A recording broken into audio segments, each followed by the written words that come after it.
Good evening, everyone. We're going to get started soon. If you are a CB7 board member and have not received a ballot from Natasha, please do so now. If you have not received a ballot, board members, please come up. Hi, Tommy. How you doing? 2, 3, 4, 5, 6, 7, 8, 9, 10, 12, 13, 14, 15, 16, 17, 18, 19, 20. Nice try. I work with students, so that's gonna work on me. Hi, board members who are coming in, please come see me first before you take a seat so I can give you your ballot. Thank you.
Three, 4, 5, 6, 7,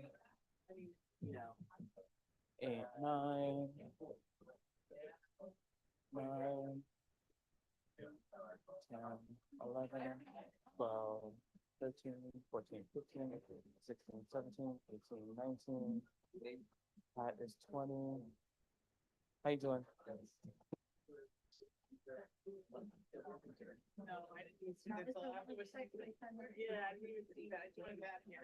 I think that it was just the it was 21. Jeremy, I hope you brought some to share. 22. Jeremy, did you bring enough to share? What's that? Did you bring enough to share?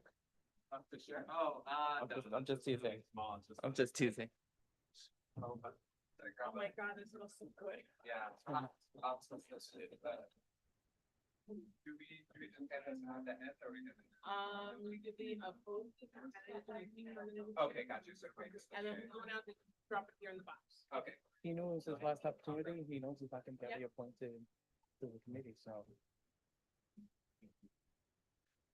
Guests who are attending tonight's board meeting, please make sure to sign the guest sign-in sheet on the table out in the hallway and take a copy of tonight's agenda. Thank you.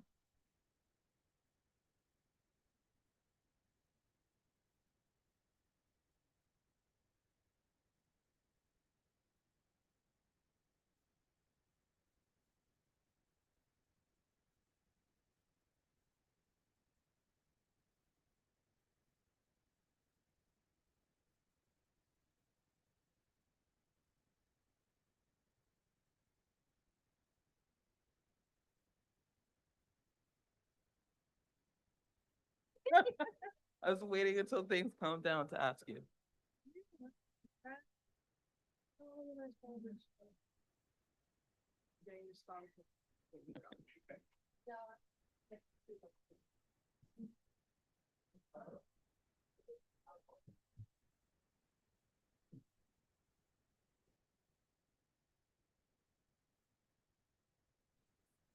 No, just like together. Thank you.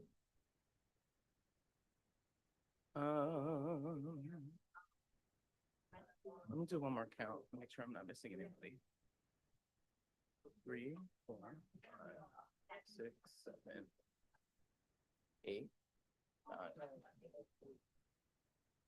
10, 11, 12, 13, 14.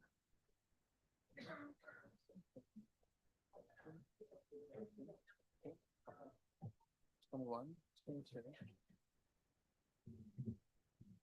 Okay. Hey, what's the counting?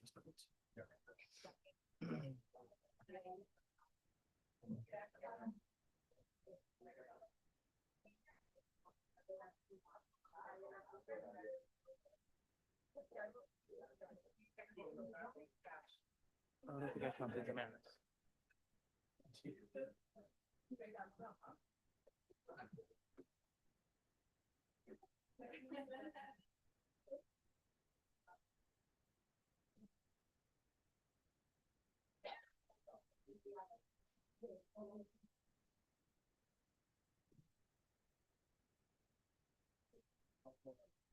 Just one more. One more.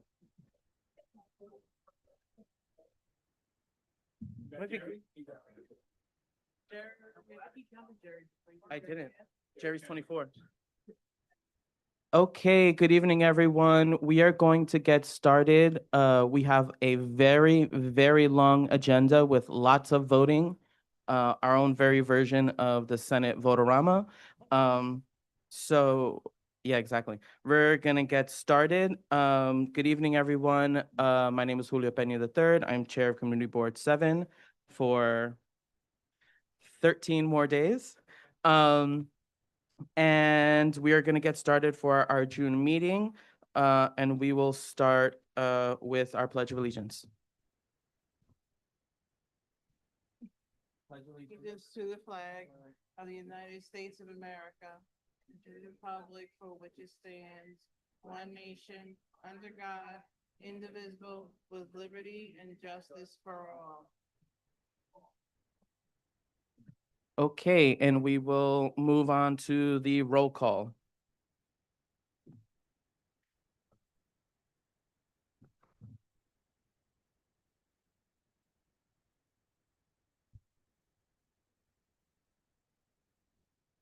Oh, sorry. Hey, good evening, everyone. When you hear your name, state that you're present or here. And then for those who are attending virtually on Zoom, I will prompt you to unmute yourself, state that you're present, but please note those who are attending virtually on Zoom do not count towards quorum. Diana Aguilar. Grizel Amador. Thank you. Damian Andrade. Damian Andrade. Jalila Bailey. Jalila Bailey. Joan Body. Thank you. Gladys Bruno.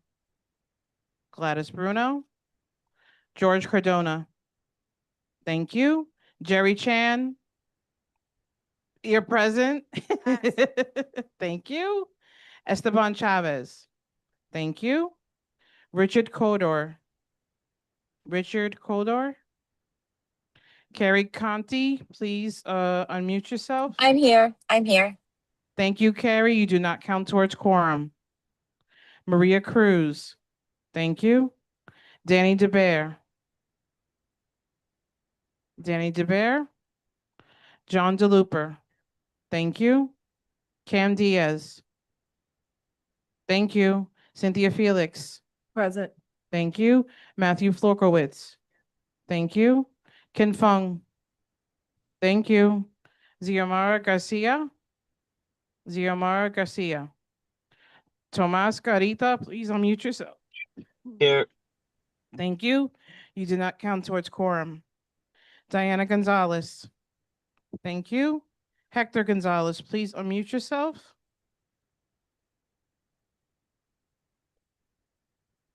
Hector. I'll give him a second. Hector Gonzalez, I see you're online. Can you please unmute yourself? I'm here, yes. Thank you. I'm You here. do not count towards quorum. Thank you. Tylisha Gonzalez. Thank you. Nicole Wong. Nicholas Jackson. Thank you. Dan Kaminsky. Thank you. Jeremy Kaplan. Thank you. Erin Keith. Erin Keith. Wyco. Thank you. Paul Mack. Yeah, Paul, please. Thank you. You do not count towards quorum, Paul. thank you. Antoinette Martinez, please unmute yourself. Present. Thank you. You do not count towards quorum. Jonathan Martinez, please unmute yourself. Present. Thank you. You do not count towards quorum. Ashley Maybert. Ashley Maybert. Rosie Moda, please unmute yourself. Present. Thank you. You do not count towards quorum. Melissa Davaya Ortiz. Thank you. Julia Pena III. Thank you. Michael Pepin. Michael Pepin. Joanna Romero. Joanna Romero. Patricia Ruiz. Here. Thank you. Damaris Santiago. Thank you. Samuel Sierra. Thank you. Kalina Storma. Kalina, if Present. you're, thank you. You do not count towards quorum. Faye Walker. Faye Walker. Marius Williams. Thank you. Catherine Walsh. Catherine Walsh. And Cesar Zuniga. Thank you. Roll is called.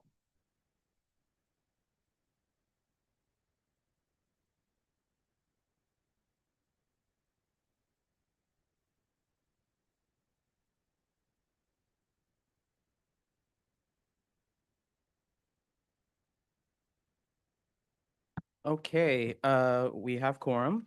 So I like to move to adopt the agenda with two amendments. One including the Public Safety Committee report, which should be printed here, and also acknowledging that there is a vote required for the Land Use, Landmarks, and Parks and Environment Committee. Is there a motion to accept? Motion by Sam, seconded by Pat. Is there any objection to adopting the agenda as amended? Seeing or hearing none, it is so adopted. Moving on to adoption of our minutes from the May 2026 board meeting. Is there a motion to adopt? Motioned by Cesar, seconded by Sam. Any objection to adopting the minutes as presented? Seeing or hearing none, it is so adopted. Moving on to public comment. Is there a member of the public who wishes to speak before our board? I heard a yes. Yeah, just come on up to the microphone and just state your name for the record, and you have 3 minutes. And if, in interest of time, if there are other members who wish to speak for public comment, you can line up behind the black garbage can. Sorry. Good evening, everybody. My name is Anthony Caraballo. I'm here with Jasklyn Campo. We're applicants for a full liquor license at 5002 4th Avenue. We were here on the June 2nd committee member, 3rd Avenue, I'm sorry. Thank you, John. We were here for the June 2nd meeting. We were invited back. The Public Safety Committee had several concerns, valid concerns, about the issuance of a liquor license at this location. They requested several items, and I will be quick. And we complied with all the items that were requested upon being invited back. We were asked to change the name of the entity. We did so. We removed live music, outdoor seating. We reduced our hours. We provided a detailed security plan from a licensed security company. All the information is provided. We communicated with Detective Francis Gani of the precinct regarding the security plan, and we're looking to set up a meeting. We provided a sanitation removal plan. There were black window curtains the committee was concerned about. We removed. The exterior lighting was a concern. We addressed that. We provided a full menu. We provided the layout. We gave evidence that there's no DOB violations. And we gave an applicant statement addressing all the concerns. So we addressed everything. We would address any questions tonight. I just want to mention that Jaskelin already has a liquor license for right down the block at another establishment called Three Brothers. She's been the owner since January, and she's worked there for the last 5 years. So she's a responsible operator, and she already has a liquor license. And thank you so much for your time. And thanks for the bag. Next speaker. Yep, just coming up. Good evening, everybody. My name is Juliana Diamond, and I'm here to request a co-naming of East 3rd Street between Greenwood and Vanderbilt after my dear friend, brother, who suddenly passed away in February. Robert was a lifelong resident of East 3rd Street and a fixture of our Windsor Terrace community. To his neighbors, Rob, to me, Wob, because he didn't have any front teeth when we were little. He was a reliable friend, and he was always your guy. You can ask him to move your car on alternate side. He would move your sofa. He was a big guy. And his life came full circle on the very same block where he grew up and I grew up, evolving from a local child trick-or-treating to a grown man giving out candy. He was a devoted son of a mother who also grew up in the neighborhood, just around the corner, actually the corner of East 3rd and Greenwood. He himself grew up on our street. He was shaped by the same community. His life was deeply connected to the block. And after his sudden passing, co-naming the street in his honor would be a really meaningful way to recognize not only his life where he lived and grew up and his family for generations, but all the memories and for his kids. He has 2 little boys, 7 and 9. And I think they would really love to see their dad's name up on the street that he grew up on and that they started growing up on too. Thank you so much for your time. Thank you.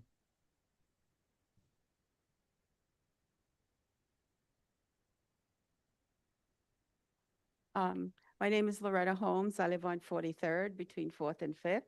And I already spoke to Natasha about this, but I just wanted people to be aware. This past Saturday, late in the afternoon, there were no parking signs put on our block. We knew there was a parade on 5th Avenue, but maybe 4 or 5 o'clock, these white signs went up saying we couldn't park on our block between 11 p.m. Saturday, 9 p.m. Sunday. Sunday morning at like 7:30, cars were being towed off the block. People were not home. They came home to know their cars were gone. Fine. So around 6:37, the parade ends, and usually the cars come down. You know, they parade. Everybody's out watching. Suddenly, all the cars were parked on our block. Loud music, drinking, sitting on people's stoop. This went on for like almost 9 o'clock. We didn't call 311 because everybody checked their phones, the residents, and it said you allowed noise complaints don't go in till after 10. We didn't realize you can still because of the volume. So finally at 8:30, I went out personally and said to one of the young people, when are you leaving? So they finally left at around almost 9 o'clock. the thing, it's not about the parade, it's the idea that we were never informed that our block was going to be turned into a block party for people who don't even live on our block. And the fact that the notices were given that afternoon, not even 24 hours notice. So I did call, I spoke to Natasha, and she's following up with the precinct, but I just felt we had to say something so it doesn't happen again. I don't even know who sponsored it. No one, there was nothing on the signs, we're neighbors, nobody, there was nothing to say what it was for. But just the fact that residents would come home and their cars were gone. Because if you were away, you didn't come back till Sunday to find where was it. So I just wanted to be aware. It's a residential block, so to have that kind of party, Sorry, if you just use the microphone. Oh, sorry. We'll switch out.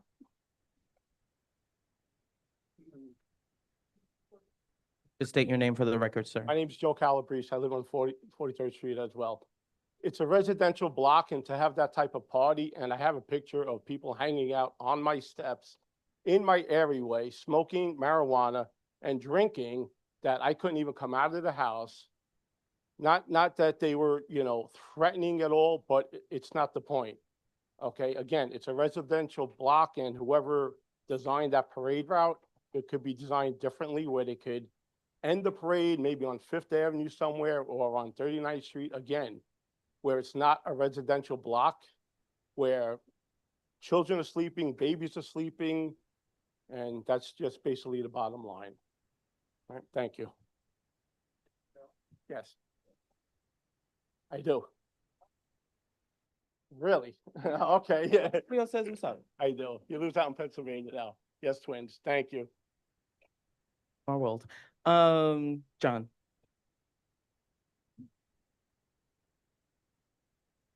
Recognize him from the face. Julio, was that it? Good. From the face. Hi, I'm John Santor. I live on 23rd Street. I just had two comments for the board.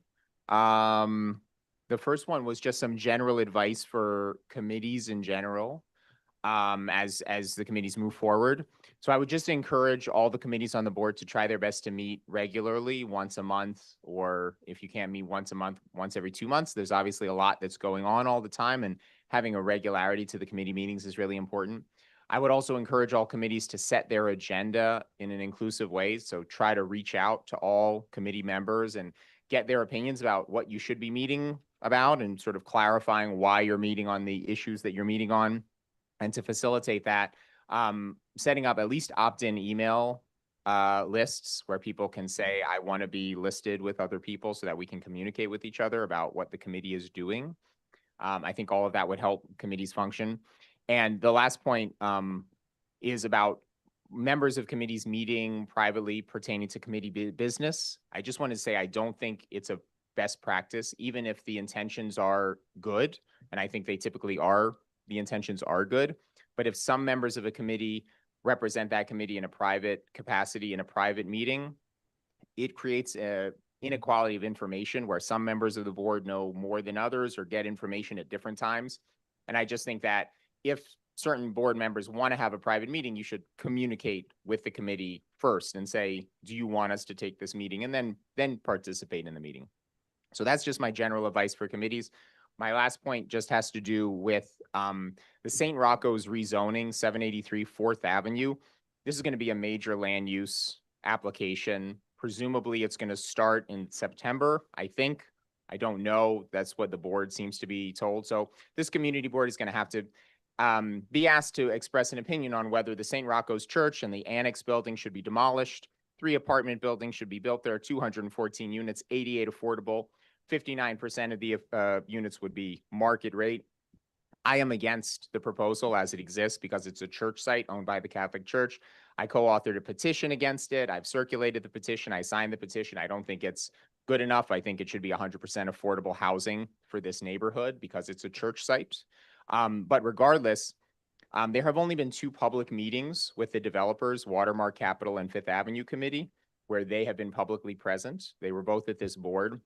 I think it would be great if the board held a meeting this summer with the council person, invited all of the developers and invited the public to express an opinion on this matter, because it could enter ULURP as soon as September, and the board might come back from the summer vacation and immediately be hit with what it will be a huge and very consequential ULURP application. So if there could be a summer meeting, I think that would be terrific. I sent a resolution to the board members. If you would like to propose that or just discuss it, that would be terrific. Thank you very much. John.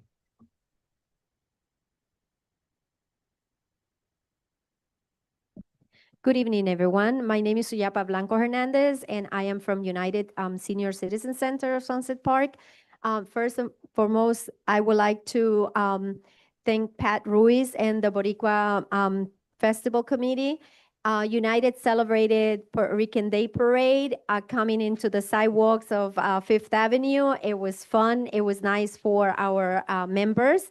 And Pat and Boricua Festival Committee assisted us and supported us with some goodies, flags, and everything for our members to parade with pride and joy. And they really, really enjoyed that at that event. And also, I would like to invite you to our upcoming 52nd year anniversary celebration that will take place on June 26th, Friday, June 26th, starting at 12:30. United is celebrating 52 years in existence in Sunset Park. And we will also be celebrating Pride with a celebration on Monday, June 29th. So you're all invited. You're welcome. Please come and support us and have fun as well. Thank you so much for the opportunity. Thank you. Suyapa. It was our pleasure.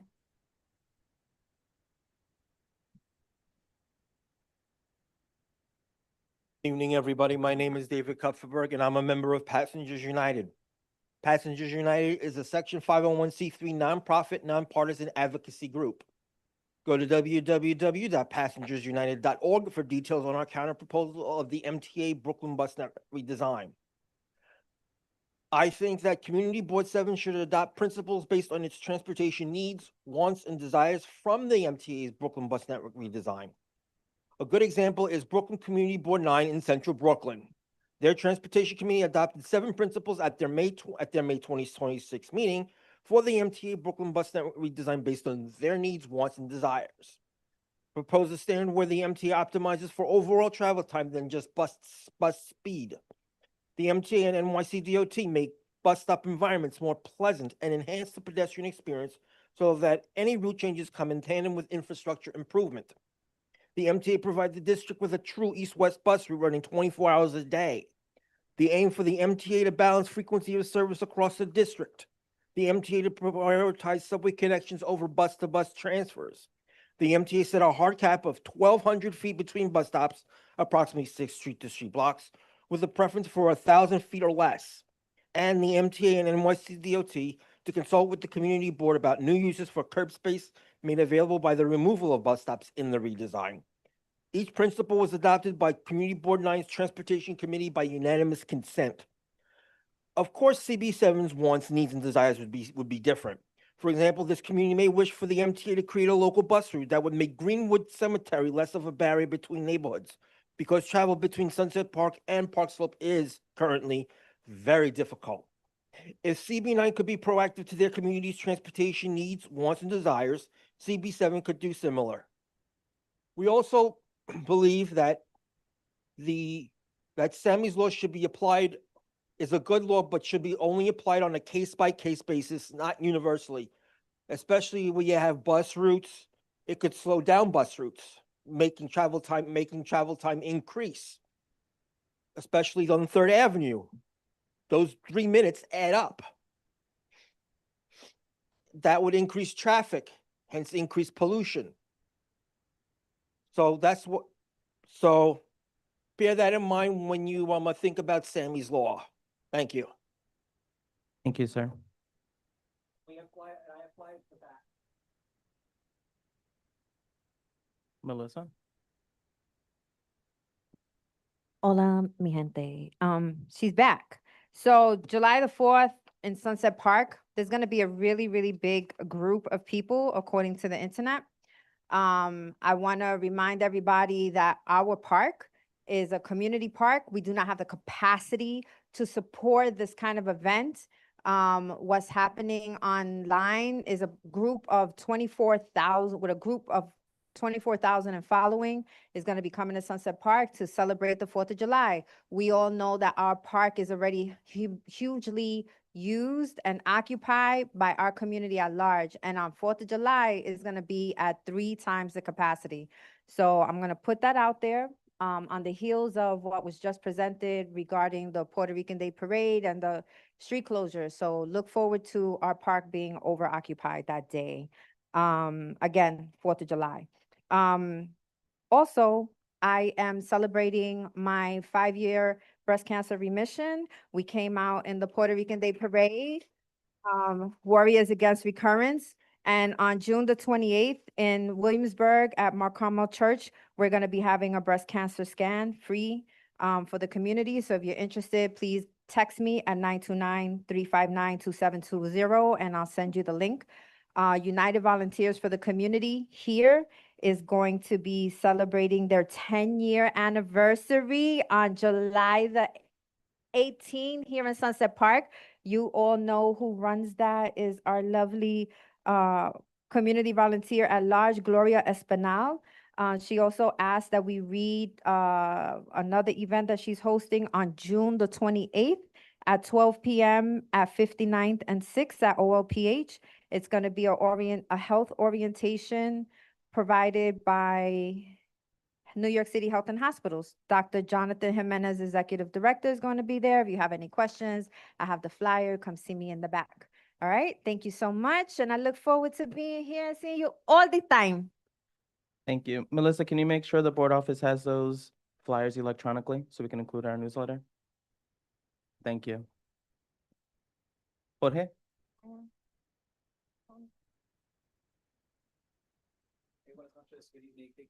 For all those very important events. I'll try to keep it short and sweet. So on the agenda tonight is a couple matters I think are important. The 3 ones I want to just comment on quickly are the housing, the security, and then the budget. On the housing matter, I think y'all see the shelter is an important discussion item. As I mentioned to the chair, Julio, and many others who were assembled for the housing committee meeting and discussion. I think it's ill-placed, and there's an empty spot on 50th Street Turning Point, and also an empty spot right behind us, temporary, empty St. Rocco's Church. A lot of empty spaces that could be activated to help our brethren. And as a person of faith, I think I support those efforts. However, I continue to think that the second Democratic Socialist administration at City Hall in my lifetime after David Dinkins can do much better than what's happening with that shelter. And I want to echo the comments of Mr. John Santor. We need this community board to take a leadership role in the St. Rocco's rezoning. We already know that they're trying to divide us. We're asking for 100% affordable housing. And I just encourage all of you to sign that letter that Mr. John Santor and Maria Roca have. And finally, just to wrap up quickly on security and on the budget, all of us, I think, have heard about the violent events, unfortunately, the shootings that have been taking place last night and unfortunately took place at the Puerto Rican Day Parade. We know that unless, as a community, we unite in a community first response, that Jessica Tish's New York City Police Department is going to send a very aggressive police response. I think we've done an excellent job of keeping that parade safe with excellent community leadership. I think we can continue to do that, but we need all of you to be active and ask Alexa Aviles and your elected officials for a community first response to the violence and the shootings that I think all of you take very, very seriously. And lastly, on the budget, as we know, the City Hall budget is being made this month. So any money that this community board needs, for example, to reactivate that space so that DYCD or Department of Parks could actually use it and it doesn't sit empty like a filing cabinet, that'd be great. Let's ask for it today, because we know that Democratic Socialists are making their budget now. So we happen to have very good connections with a lot of them. So that's it. Those are my comments. I look forward to the participation and discussion, and I hope to see some active leadership from this community board. Thank you very much. Thank you, Jorge. Moving on to Zoom, we have a couple of folks who'd like to speak.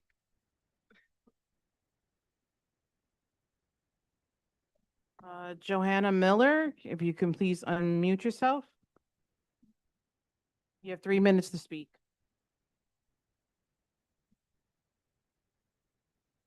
Joanna Miller? You can unmute yourself now. You have 3 minutes to speak. We'll get back to you. Allison Wong? If you can just unmute yourself, you have 3 minutes to speak. Hi, good evening, everyone. My name is Allison Wong. I'm the Assistant Branch Manager at the Sunset Park Library, located at 5108 4th Avenue. Tonight, I just want to highlight a few upcoming programs that I think would be of interest to the community.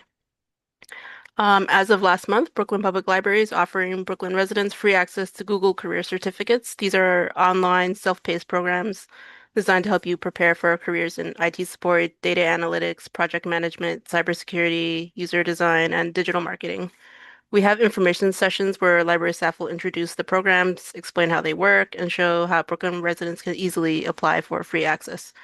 If you're interested in building new skills, maybe preparing for a career change or enhancing abilities in your current role, please come join us for our next session on Thursday, July 9th from 6 to 7:30.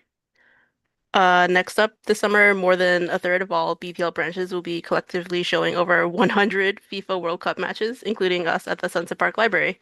Come cheer on your favorite teams with friends and neighbors. We're also part of the New York City Neighborhood Passport Program, which is a citywide program encouraging New Yorkers and visitors to explore our diverse communities, cultural institutions, small businesses, and neighborhood events throughout the tournament. You can pick up a passport at the library and also collect a very special, unique stamp. And I cannot talk about summer without mentioning summer reading at the library. BPL kicked off our summer reading on June 9th, and all summer long we'll have free programs, activities, and themed book lists to help keep readers of all ages, especially kids, engaged. And this year we even have dedicated activities for adults with super fun prizes. And for those of you who have teenagers at home or know someone who does, we'll be having a fun escape room program on July 31st at 4 p.m. focused on internet safety. So if your children, grandchildren, or neighbors need something fun to do this summer or just need a place to cool off, please drop by the library. We'd love to see you. Thank you. Okay. Thank you. Okay, Jesse Solomon. If you can just unmute yourself, you have 3 minutes to speak. Great. Can you all hear me? Yes. Hi, my name's Jesse Solomons. There's no camera option, but I'm the executive director at Southwest Brooklyn Industrial Development Corp. I haven't seen many of you. I've been out on family leave for a long time, but I wanted to just say a few words about the recent DOT truck route redesign that's happening. SBIDC did provide comments on the truck route redesign, and I know we also saw the community board's letter opposing some of the redesign aspects. The TLDR is that we, as an organization who represents the industrial businesses, along the waterfront in Sunset Park, Red Hook, and Gowanus, but in Sunset Park, felt that Second Ave is even, it's effectively a current truck route because it's such a heavily industrial part of the industrial business zone. And it's anchored by the major industrial sites of Brooklyn Army Terminal in the south, and in the north, several heavy industrial users, especially on Second and First Avenue. Even though, the truck redesign that's proposed is not perfect, we do support trucks being able to use Second Avenue and the core corridors in the industrial business zone. Our comments also discussed the need for a lot more clarity from DOT on what's coming for Third Avenue, and enforcement, generally speaking, of the truck routes. And then finally, we also would really like to see expedited safety improvements, especially on Third Avenue, but through some of the cross streets as well, leading to the industrial business zone. And yeah, happy to answer any questions. I sent our letter, which details our comments on the redesign, over to Katie Walsh and Julio. I think you have it as well, but happy for that to get circulated for the rest of the community board, to better understand why we're supportive of that. And then as a pivot from that, the other point I wanted to note is that SBIDC, some of you know, operates a new body called the Sunset Park Economic Mobility Network. It's a collaboration of workforce development organizations in Sunset Park, and including Opportunities for a Better Tomorrow, Brooklyn Workforce Innovations, Center for Family Life, Chinese American Planning Council, and more. And wanted to highlight that we completed a needs assessment, a workforce needs assessment in the community this year. We're just wrapping up the recommendation section of that report. And when the community board is back in session, we'd love to come back late summer, early fall to do a public forum on the results of our needs assessment and the recommendations we have for workforce development and job placement in the community. Valerie Siegel is in the room today. I don't know, Valerie, if you can raise your hand. She's the amazing director of our Economic Mobility Network and is on deck to answer questions about that initiative. Yeah, and I think that's it. Thanks so much for the time. Thank you so much, Jesse. Joanna Miller. If you could, Hi, good. you Hi, have good 3 evening. minutes. Sorry about the earlier technical difficulties. Good evening, everyone. My name is Johanna Miller. I'm a social worker with a program called New York Connects Brooklyn. We're through New York City Department for the Aging, and our team provides unbiased information and assistance to older adults, people with disabilities across the lifespan, and caregivers, in order to connect to larger support networks, access benefits and resources for long-term services, and help people age in place with dignity.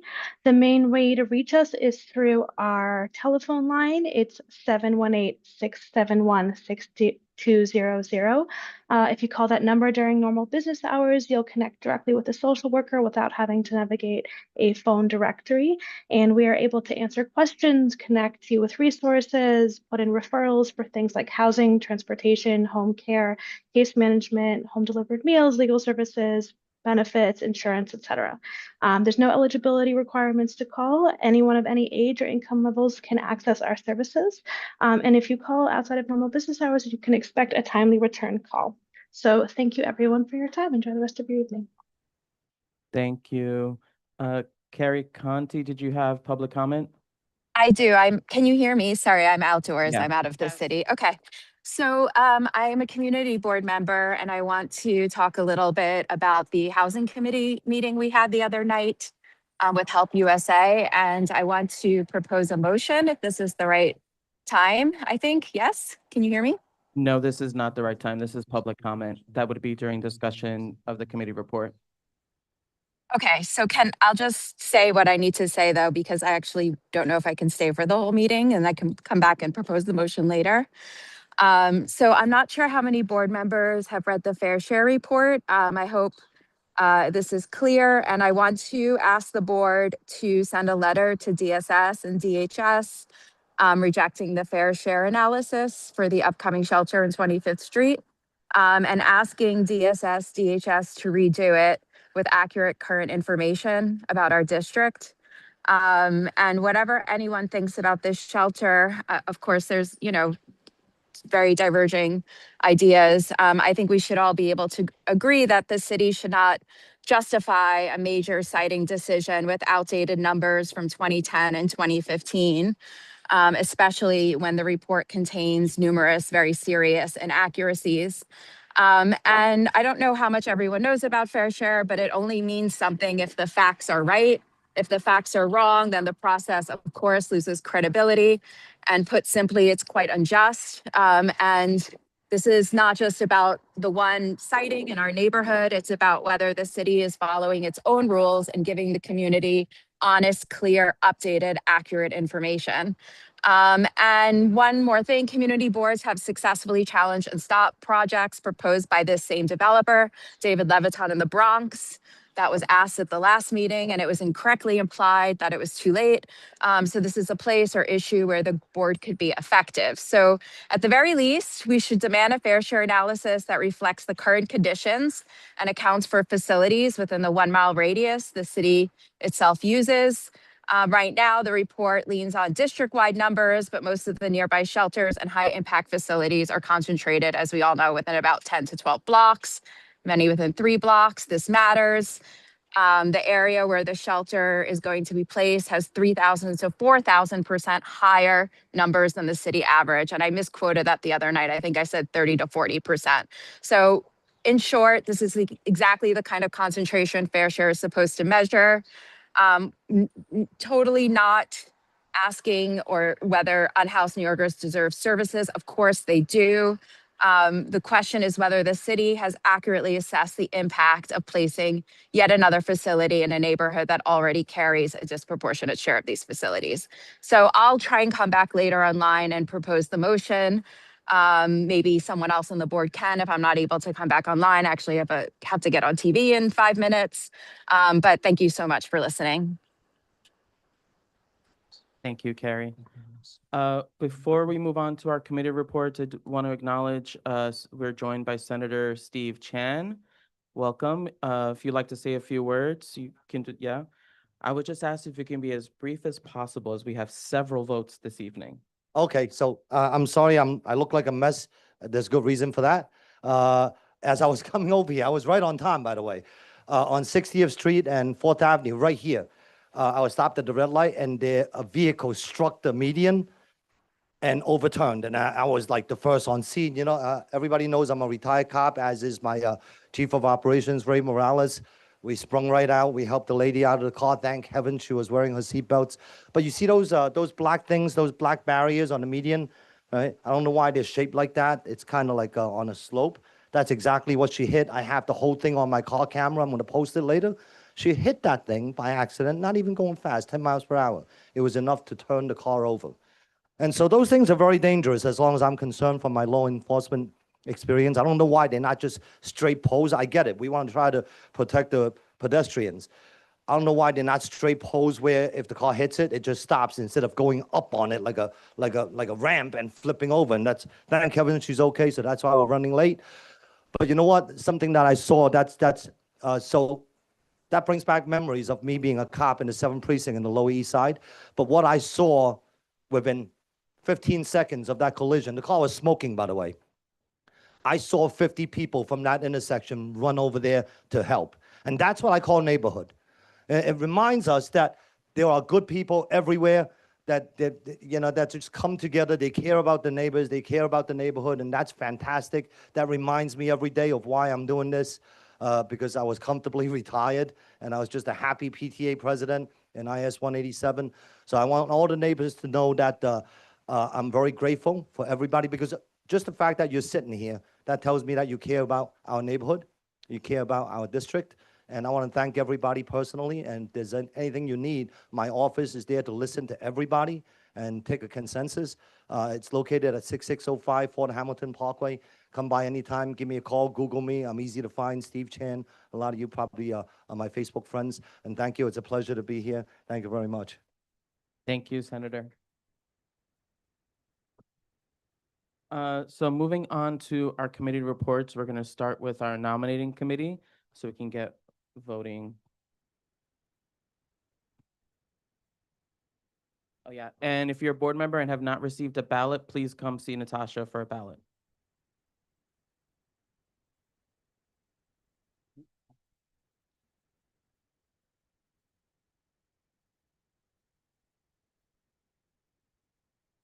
Go for it. Okay, good evening, everyone. I'm Cesar Zuniga, and I am chairing the nomination. Oh, there we go. So what we're going to do first is last month we presented a slate of candidates that we think is a strong slate. We leaned heavily into several different factors: tenure, representation across the district, continuity. Some of us are being term limited out, so we wanted to make sure that that we had a slate that would be able to continue, but also to utilize some of the wisdom of some of our veteran folks who are being transitioned out. So all in all, we came up with a pretty solid slate. There are 2 positions that are contested, meaning that 2 people stepped up to run for the positions. And so at this time, what I want to do is start with the position for, I believe it's second vice, no. Second vice Yeah, chair. we're gonna do I want people to present themselves. I So second vice chair, so we have, and remind me, yeah, so I want to give Damian Andrade, if he's here or online, like a minute to introduce himself, to talk a little bit about himself and why we should vote for him. And Damian, are you here? Not here. Not here or online. So then I'll give John DeLooper, who is the other. Question? Yes. If you don't mind? Sure. Doesn't the person have to be present for the vote? No, Not for the vote. not for the election, no. To accept the nomination in May, yes. Okay, so, John, do you want to come up, say 1 minute, just kind of introduce yourself and why we should vote for you?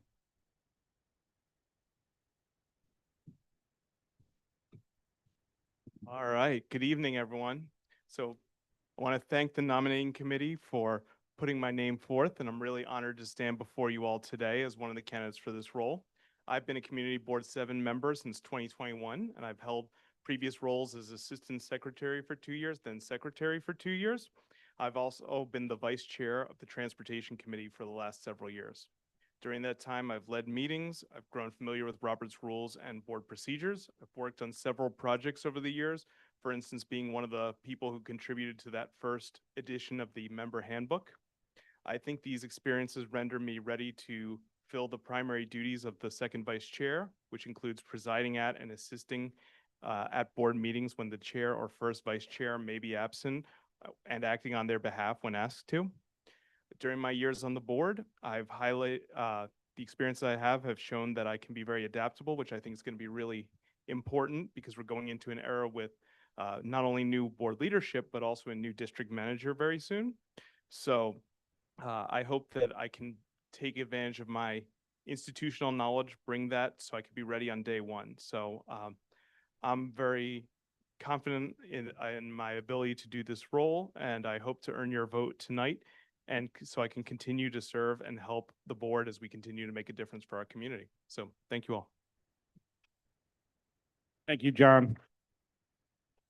So the next two candidates are up for Community Engagement Officer, and I want to go ahead and give each one of them, again, a minute to introduce themselves. We'll start with Melissa Del Valle Ortiz, if you want to come up and just present yourself.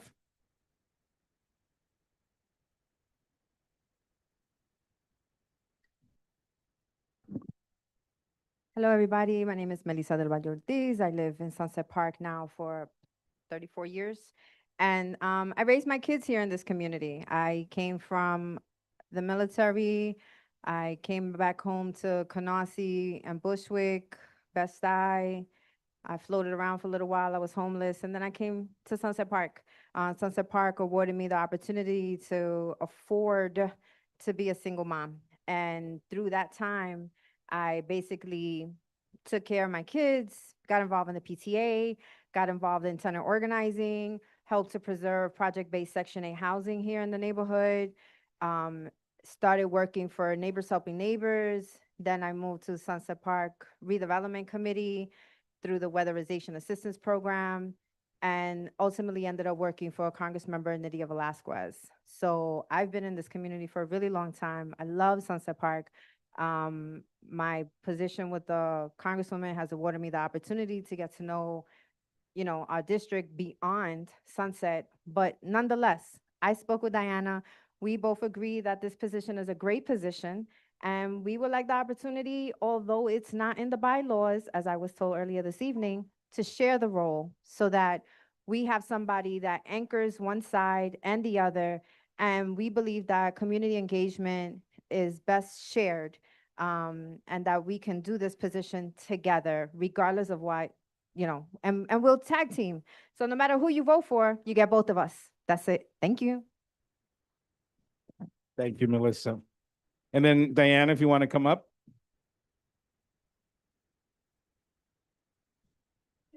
Malai.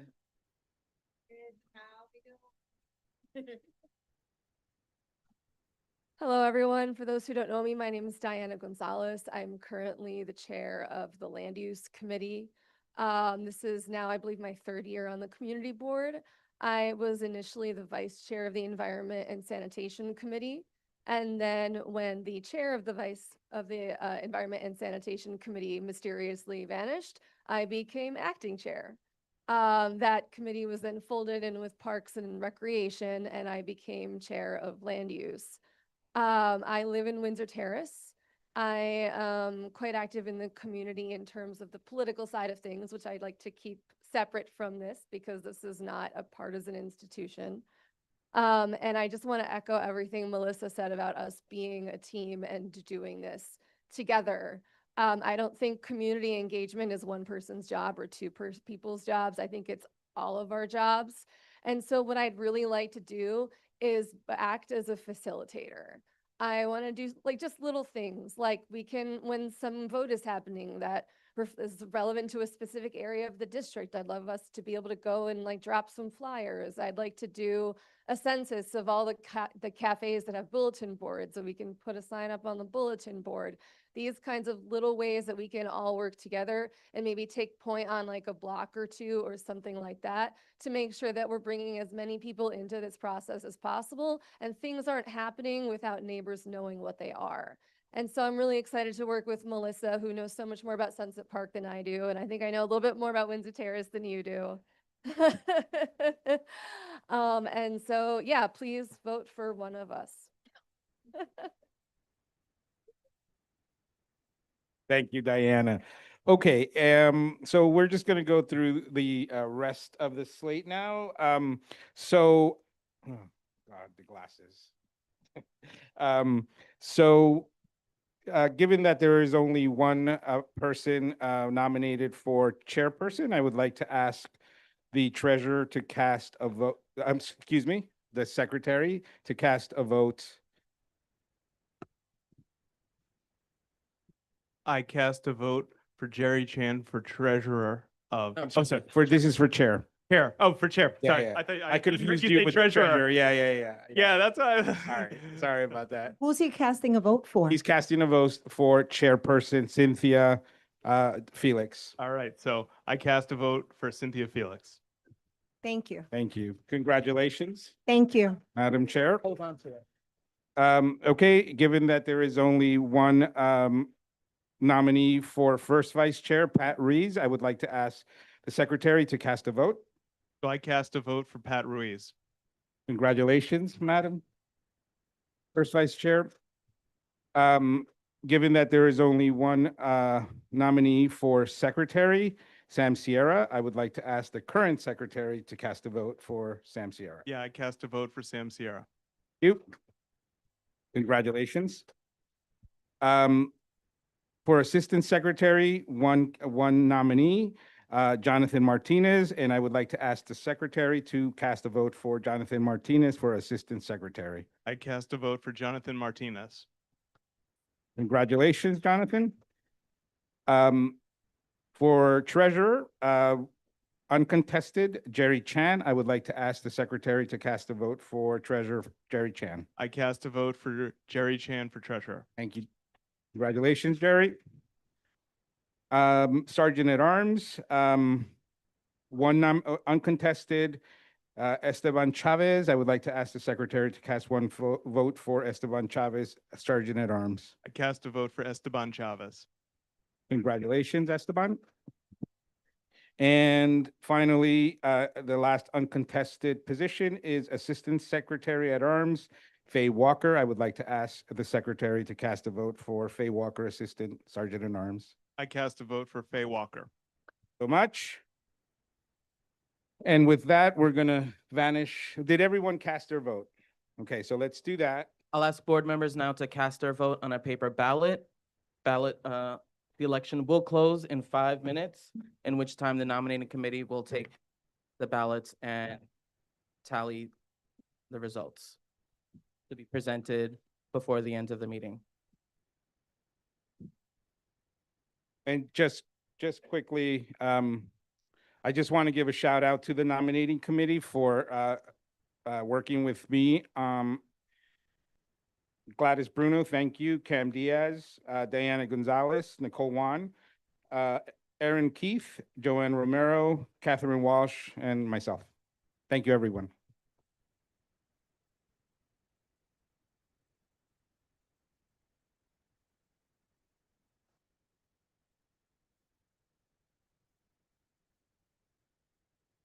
Thank you.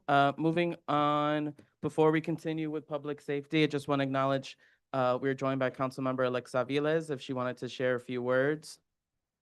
And I would just ask if you could be as brief as possible as we have a very tight agenda. Hello, happy June. Okay, so very quickly, first, I just want to thank the outgoing board members, the officers of the board for all of their service. So thank you. For those of you who are returning, thank you in new roles. That's very exciting. For those of you who are new and I haven't had an opportunity to speak with you, welcome. Now you're part of the motley crew that is Community Board 7. I just handed Jerry one of my binders from when I was a board member. Ooh, we have fun. So congratulations to everyone. Just very, very quickly, I will stick around. So if anybody wants to chat up on a couple things, I just want to flag some events. On June 26th, Superman movie and PS 503, 506, last day of school. Tell the kids, let's do this. It'll be great and so much fun.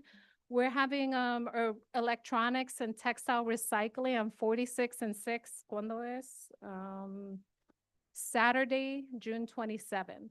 So the big truck will be there. So all your televisions, VCRs, if any of you have Game Boys still, Get Game Boys. 10 to 2, I know.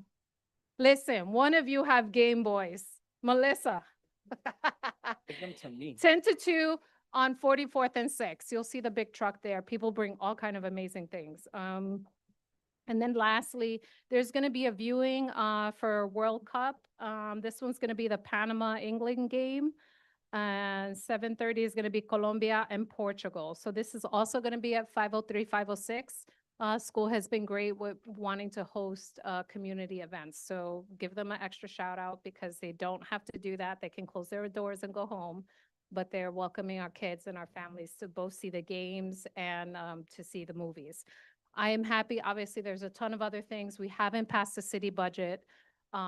We are definitely working crazy hard. If you have any specific questions, please come and ask me. I will try my best to answer or just send an email or a text to our office. I think I've outstayed my welcome. I will be here though. Thank you. Thank you, Councilmember. And now back to our committee reports, public safety.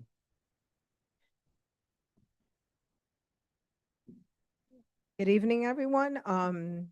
So the Public Safety Committee met to review 2 liquor license applications on June 2nd.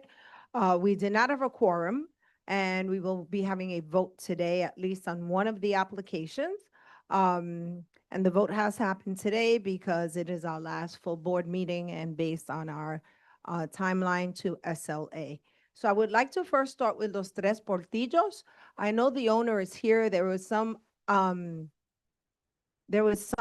confusion regarding the actual application. I want to be super transparent and say that we have not received an updated SLA application while we did receive the supporting documents.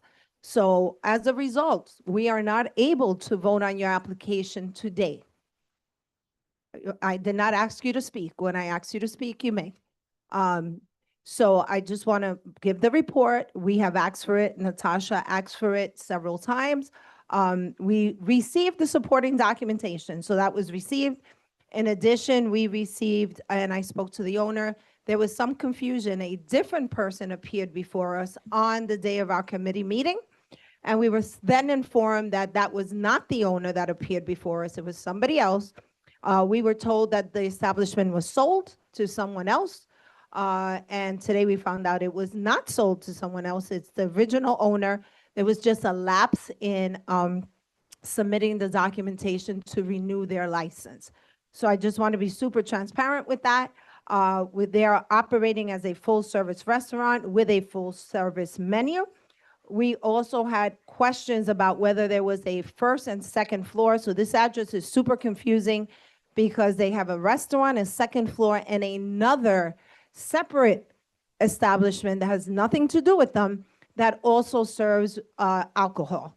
So we were told that day that they did not have a second floor. We found out today they do have a second floor.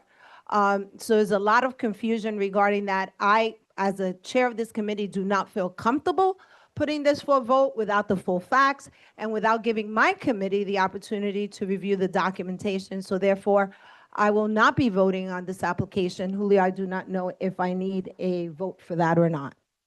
There was no quorum at the Public Safety Committee, correct? Okay, that is correct. So then we would not, unless someone introduces a motion, we're not taking a vote on that. So we will not take a vote on that. I would just give information on that. So like I shared, we had also some concerns regarding some incidents that occurred there. And while we did receive the other application, we did not receive the SLA. I would like to state for the record that once we do receive an updated liquor application, we will review it as a committee. And if necessary, we could discuss it as a committee over the summer. Thank you for that one. Next up is Arcoiris Sports Bar, which is located on 5002 3rd Avenue. This one will operate as a bar with a limited food menu. The applicant and the representative were both present. The committee reviewed the application and we've discussed significant public safety and quality of life concerns that we had with this location. In particular, concerns were expressed about 2 fatal incidents that occurred at or near the premises. There was a fatal stabbing and a fatal shooting within 6 months. In addition to that, there have been quite a number of police and quality of life complaints associated with this location. Additional concerns were raised regarding the proposed corporate name, as it was associated with a location that had significant public safety concerns.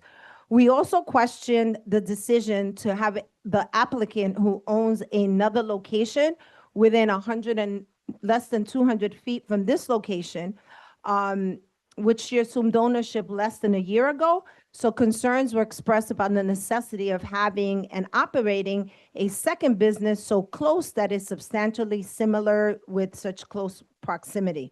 We did request additional documentation and clarification, including a revised business plan, security and crowd management plan. We received the documentation and the committee had some comments on what we received. So while we would first like to acknowledge that the name was changed. So the name was changed. It was a corporate name change. The removal of the black curtains that surround the windows were removed. In addition, a sanitation plan was submitted. They provided a layout as well as a menu, exterior lights. They have committed to and to having signage. We did have extensive concerns, however, about the plan that was actually submitted. So while it was submitted, it didn't really go into a lot of details as we have liked. So just to give you some examples, one of the things that we asked for was prevention of after-hours activities. And it was noted that they will ensure patrons exit promptly. However, there was no concrete manner in which that would be done. They also said they will conduct exterior inspection. However, it does not specify whether the side and adjoining streets would be done. As for noise mitigation, which is a huge concern, they mentioned that doors and windows would be closed. However, there was no mention of soundproofing. And when they were asked how would you respond to community complaints, they said they would respond promptly, but there was no mechanism on how that response would be or how people could actually give a complaint. For crowd control, citing directly, disorderly or intoxicated may result in refusal or removal. Instead of a concrete plan for when, if someone is disorderly or intoxicated, what would happen. It did not address loitering. For the last call, it didn't say the time. It just said they would encourage customers to exit quietly. Ride shares would be encouraged. As for the other business and the business plan for that, it was stated that they would the young lady would manage both. However, it didn't give a clear plan of management structure, just that they would have 3 to 5 employees. They have the legal minimum requirements for food, a recorded music with DJ, no live events, which we appreciate. And the hours would be changed from 4 p.m. to 2 a.m. Sunday through Wednesday, 4 to 4 a.m. Thursday through Sunday. So that is my report. The committee would like to make any motion, correct? On this, and I would just also like to acknowledge you did hear from the applicant's representative. He was the first speaker today. So we will entertain a motion from the committee on this application. Or if there's any clarifying questions that people may have. Can you clarify again the name of the business and the address that you're seeking a motion from? So it is at 5002 Third Avenue, and the new name of the application is 5002 Corp, correct? Sports Bar, yeah, 5002 Sports Bar. Are there clarifying questions from the committee or anyone here? The representative is here as well as the owner if you have any questions. Would like to make that motion, Cynthia? I'm asking my committee if they would like to make a motion. Motion repeated, please. I'm just asking for a motion what the committee would like to do. Motion to not approve? We are only talking about 5002, ma'am. We have a motion on the floor not to approve, not to move forward, and we have a second. So the motion on the floor is to not to approve the application for 5002 Third Avenue of 5002 Sports Bar Corp. Is there discussion on the motion? Yes? Let's get you the, oh, Dan, Yeah, he got it. that was magic. For the address, 5002, is that on the corner of? Yes, it is. 50th Street? Yes. Any other question on the motion? I'd like to see, is there any objection to the disapproval of the application 5002 Sports Bar Corp?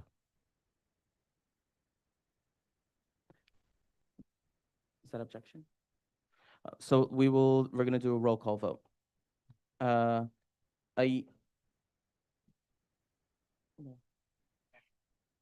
Yes, so the motion is to disapprove the application 5002 Sports Bar Corp.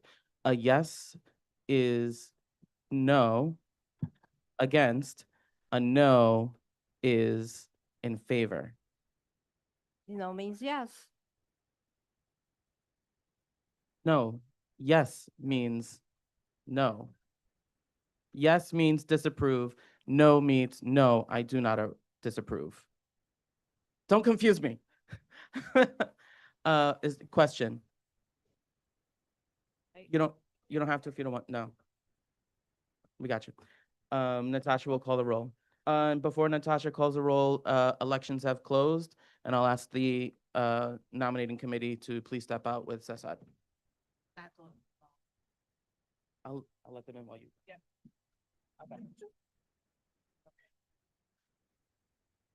Excuse me, we have, if this is for a vote, don't they have to be in here? Yeah. Cannot leave. You cannot leave. Okay, parliamentarian. Thank you, Pat. Ask Okay. the nominating committee to step out after the vote. Yes. Okay, roll call. When you hear your name, state how you're going to be voting, and then I will get to the board members who are attending virtually to get their vote. I can start? Diana Aguilar. Repeat that. Yes. Grizel Amador. Damian Andrade. Sorry, clarifying, yes is to Means no. disapprove, no is to, no, I do not disapprove. Start again. Okay, Damian Andrade. Jalila Bailey. Joan Body, Gladys Bruno, George Cordona. Okay. Jerry Chan. Thank you. Esteban Chavez. Thank you. Richard Codor. Repeat that. Thank you. Carrie Conti. Is she still online? Hold on. She's not. Okay. Maria Cruz. Thank you. Danny DeBear. Okay. Danny DeBear. John DeLooper. Thank you. Cam Diaz. Thank you. Cynthia Felix. Yes. Thank you. Matthew Florkowitz. Thank you. Kin Fung. Thank you. Ziamara Garcia. Ziamara. Thank you. Thomas Carita, can you please unmute yourself if you're still online? Yep, no. Thank you. Diana Gonzalez. Thank you. Hector Gonzalez. Yes. Thank you. Tylisha Gonzalez. Thank you. Nicole Wong. Nicholas Jackson. Thank you. Dan Kaminsky. I'm sorry. Thank you. Jeremy Kaplan. Thank you. Erin Keith. Thank you. Wyco. I'm sorry. Thank you. Paul Mack. Yes. Repeat that. Yes. Thank you. And Antoinette Martinez, please unmute yourself. No. Thank you. Jonathan Martinez. Abstain. Thank you. Ashley Maybert. Thank you. Rosie Moda. Please unmute yourself. Yes. Thank you. Melissa Del Valle Ortiz. Thank you. I'm sorry. Okay. Julio Pena III. Thank you. Michael Pepin. Joanna Romero. Abstain. Thank you. Patricia Ruiz. Yes. Thank you. Damaris Santiago. Thank you. Sam Sierra. Thank you. Kalina Sorma. Yes. Thank you. Faye Walker. Marius Williams. Thank you. Catherine Walsh. Thank you. Cesar Zuniga. Thank you. While Natasha counts, I will ask the nominating committee to count the ballots.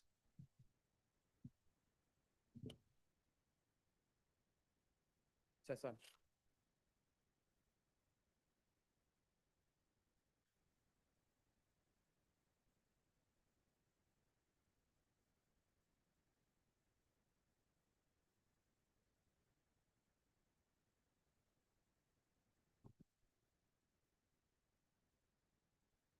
Okay, so it's the motion to disapprove for the liquor license for 5002 Sports Bar Corp. 31 yes, 4 no, 3 abstentions. Motion to disapprove passes. Thank you.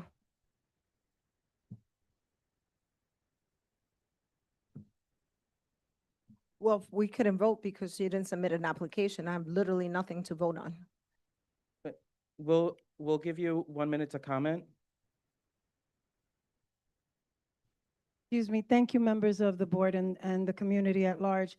We sent in the 30, it was the application she's asking for from the community board is the 30-day notice. That 30-day notice was sent months ago, but it had the wrong representative. I'm the new representative on there. There is no factual defect on our submitted documentation. We met with Pedro Luna the next day and we sat down. She asked for a security plan, documents. She cannot say today that we did not comply with what the community board requested. That she got the 30-day, because I didn't understand what application. I thought it was, most community boards give us a questionnaire. I thought she wanted a questionnaire. She didn't ask me for the community board notice. I have a copy. I can deliver it physically because this was sent today to her office. So I don't understand what's going on here. This is a re-notification to the community board with me as the representative. This is a complete and integral application. This Pedro Luna's family has been at this location since 2008. The confusion was with a really, excuse my language, bad representative and filer. That was the confusion. I wasn't on this original application. I came in. He even had all of his staff ATAP certified and trained so that they could comply with the community. We have a really good applicant here. Since this is your last meeting for the period, we'd love to be entertained here and considered, because he doesn't, this is your last meeting. When will this go before the board? This is a renewal and it is a corporate change. His family has asked him to be the patriarch to take over the application, and he has a full security plan, and this is a safe location. The confusion there's a confusion with the address. Bebecitos, the address at next door has his address with an A, and so does his address, and the second floor is his, but he has the whole entire floor. But what happened is, even in the liquor license application, they have the same addresses.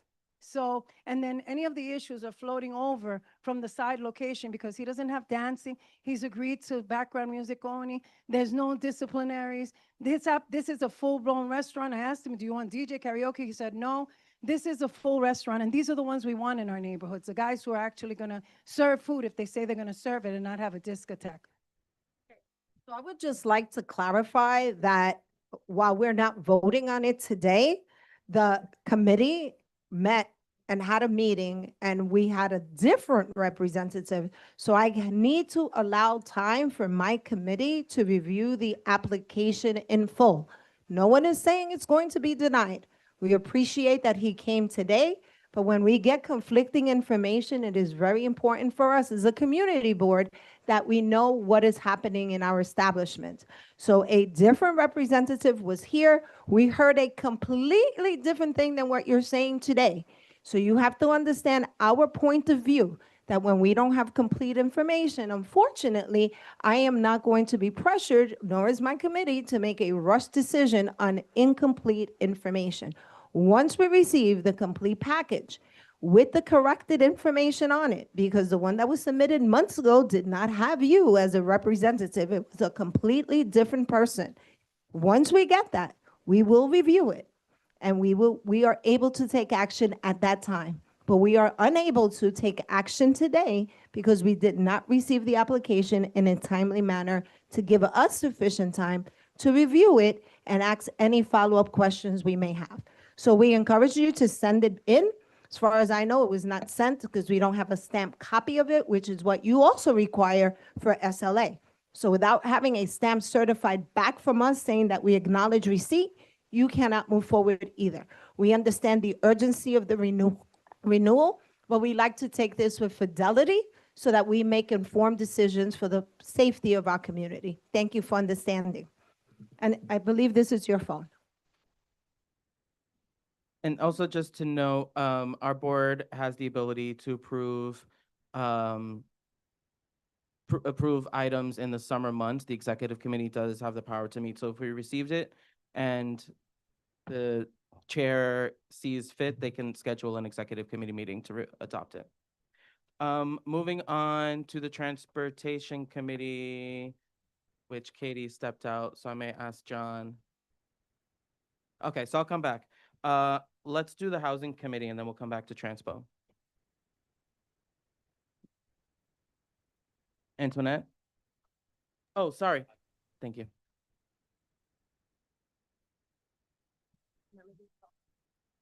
So we met, Help USA came on, it was last Tuesday, and they presented in front of the board. Help USA is the shelter provider for 25th Street. And just to be clear, actually, Help USA initiated a conversation with the housing committee asking for, more conversation with the community. And then we asked them to present in front of the housing committee. And so they presented for about 30 minutes or so. Some of the updates that they have is that the shelter is possibly going to be ready by September. The site is 200. It'll be 200 men. What they said about the site was that they will get assignments from DHS, and what they've said is that DHS will, they say that the 200 men are employable, and part of those categorizations were that also there's a mental health check and drug issues. So I know that there was a lot of concern. We had a lot of questions and answers from people about those sort of things, and it was interesting to hear from Help USA that they're saying DHS will send people over to this site that are supposed to pass these sort of checks. They also mentioned that based on the facility, I think this is kind of a sad statement, but that there will be about 10 people per room, that for a shelter, especially for a congregate shelter, that is very, very low density. I think that's actually a sad statement. They mentioned that Ward's Island, they have 100 people in the room.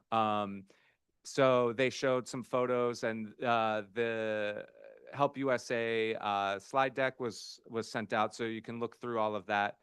I just want to say that then the question and answer, we had a lengthy question and answer. We had a lot of good comments from people in the community about the fair share, the inconsistencies with their.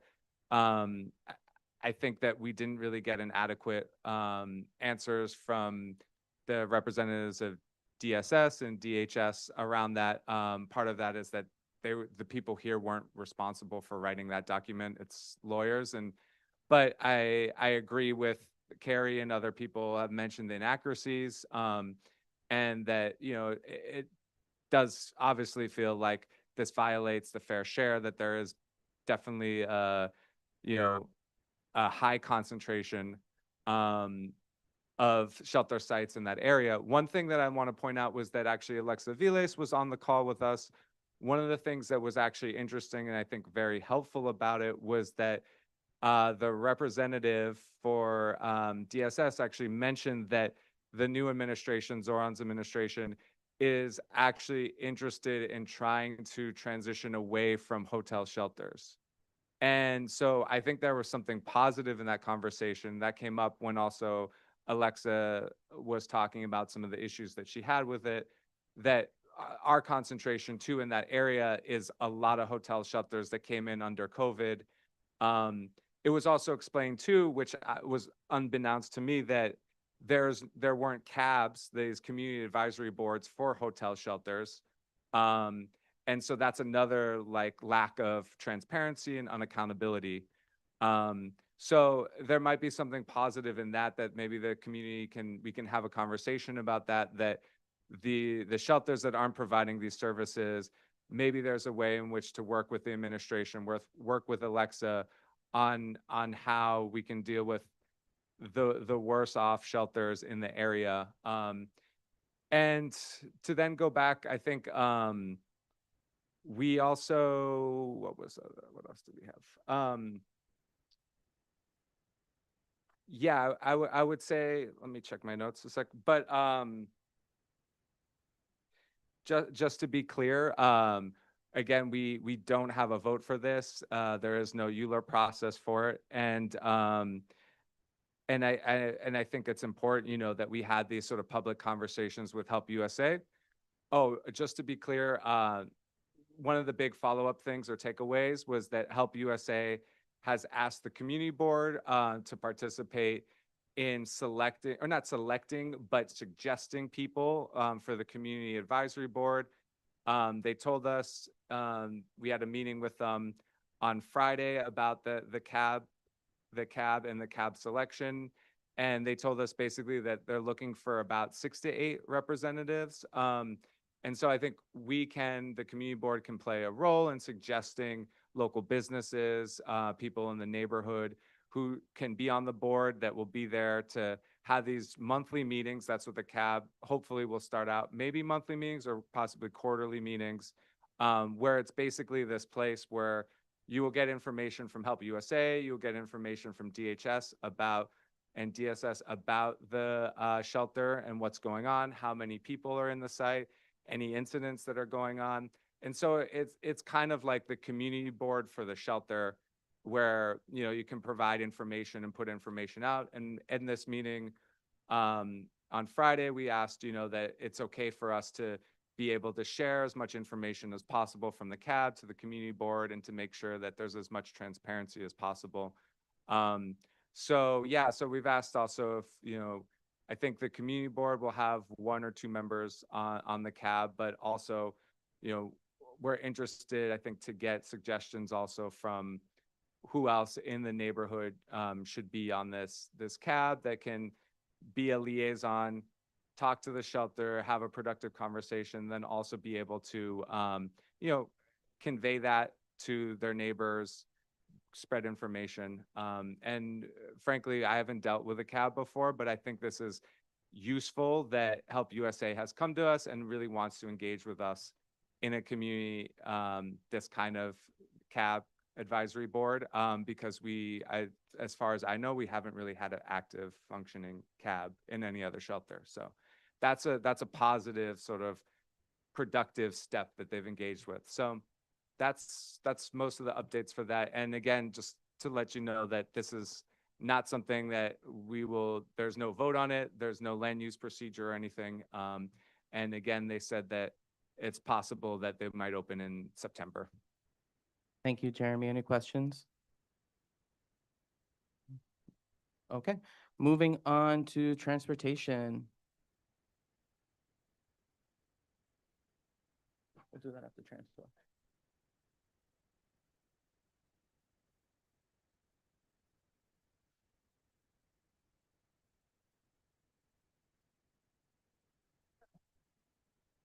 Should be.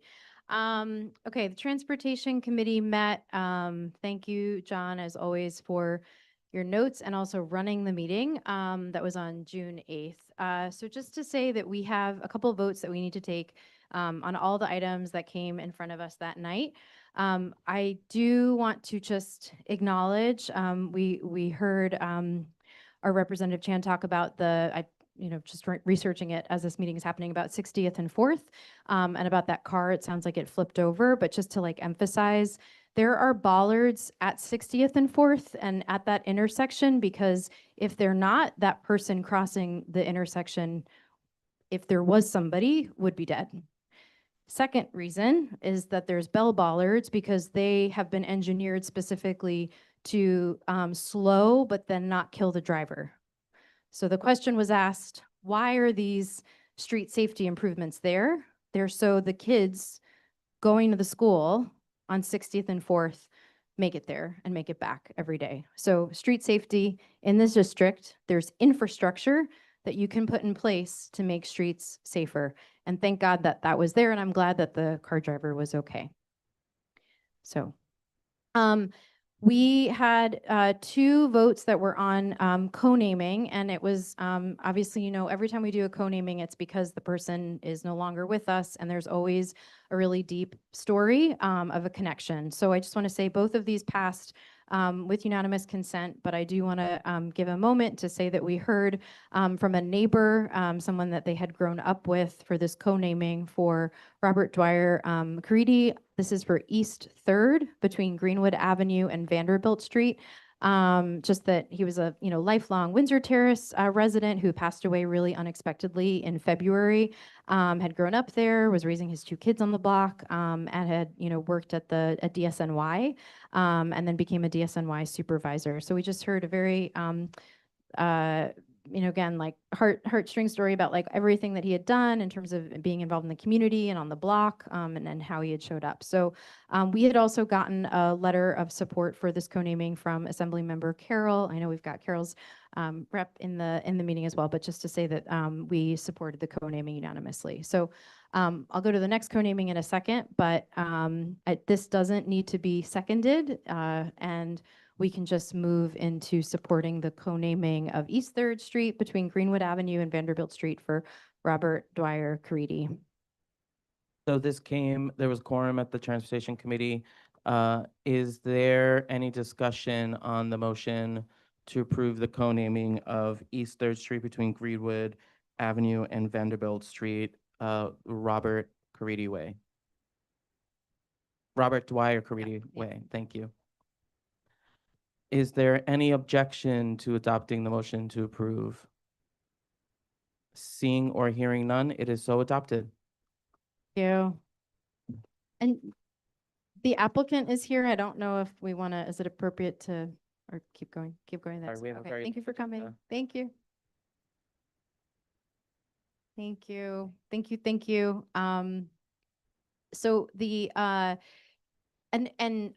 those that are new or haven't seen this before, when there is a co-naming, we go through this process. This will then move forward and typically goes to the representative council member in the district. And then there's always an opportunity when it actually goes up to bring the community together to again recognize that person that the street co-naming is for. And we do our best to make sure we know when that event is so that we can bring it back to the community to give them a chance to participate.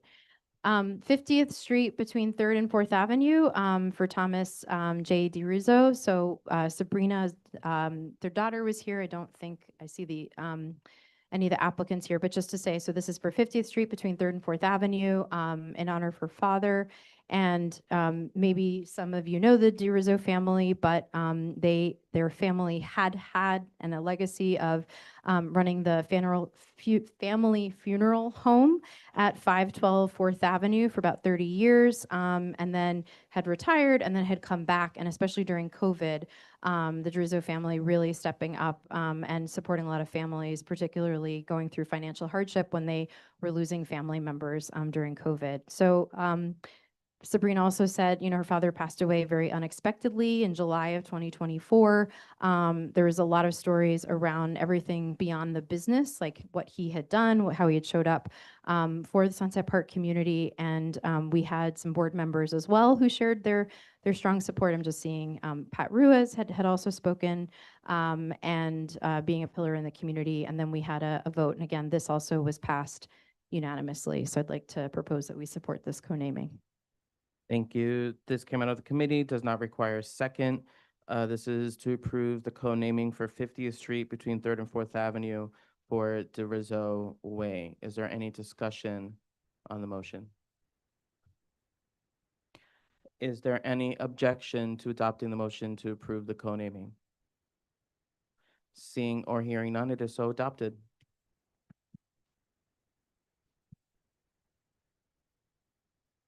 We have one more, and this does go for a vote, and I might call an audible and ask for help, maybe from John or Julio in running this. But just to say, we had a discussion about the proposal for, sorry, not the proposal. We had a discussion about the, we were in an open period for the rulemaking for the New York City trucking redesign. So this is all of New York City, and she's still in the room, so I'll say as council member Avilas's legislation, just to share that. But so trucking redesign to look at the trucking routes that the last time they had been reviewed, interrogated, and set up was back in the 70s. So obviously a lot has changed since the 70s. The trucking redesign report that came out for the rulemaking then had a couple of items that were very important for Sunset Park and things that and broadly for Community Board 7, but for this district of things they did and said, and then things that they didn't say and didn't include. So hopefully you all had a chance to read the minutes, but I'll just say the highlights are that DOT proposed designating 2nd Avenue as an additional new truck route. And that, so they talked about how there's an industrial corridor. I do want to say that we heard earlier from the Southwest Brooklyn Industrial Corporation saying that they were supportive of that and supportive of the businesses. Just to say, acknowledge public comment that we had. So DOT proposed to designate an addition, 2nd Avenue as an official truck route.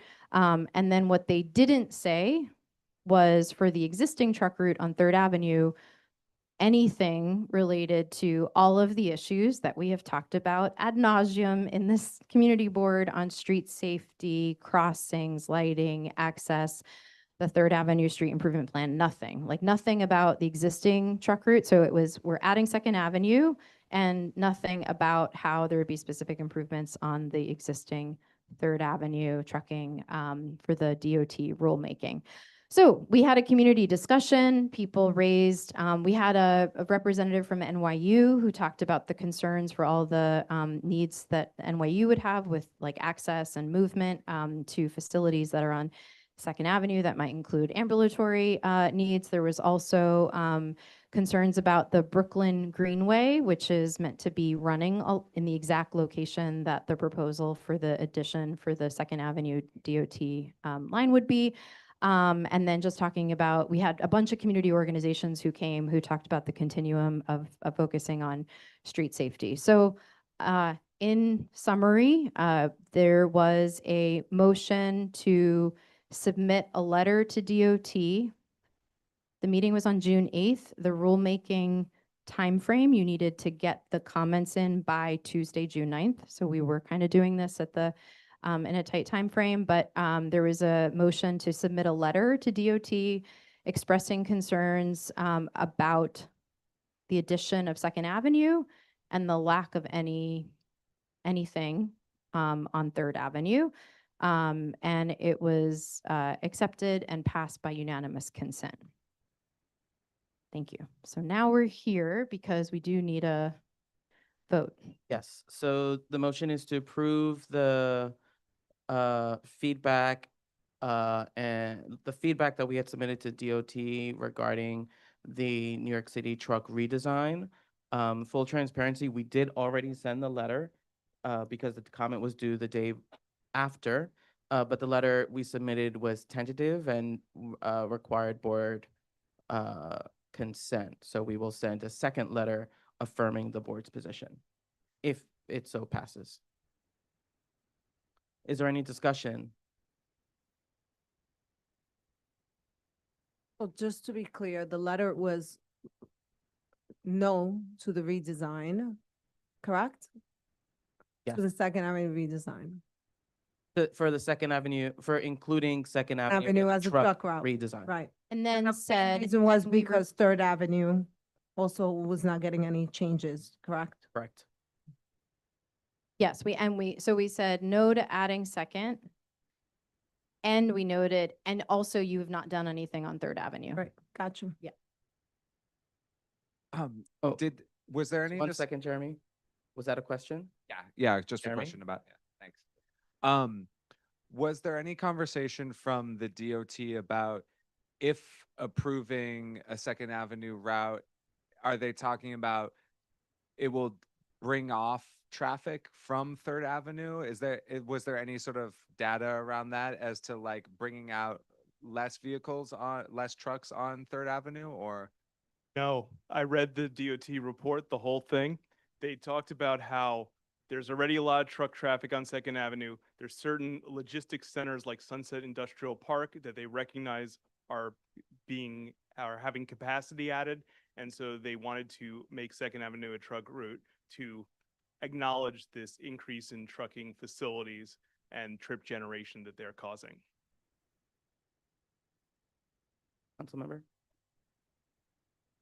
I mean, you're technically ex officio, so you're. Really quickly on this.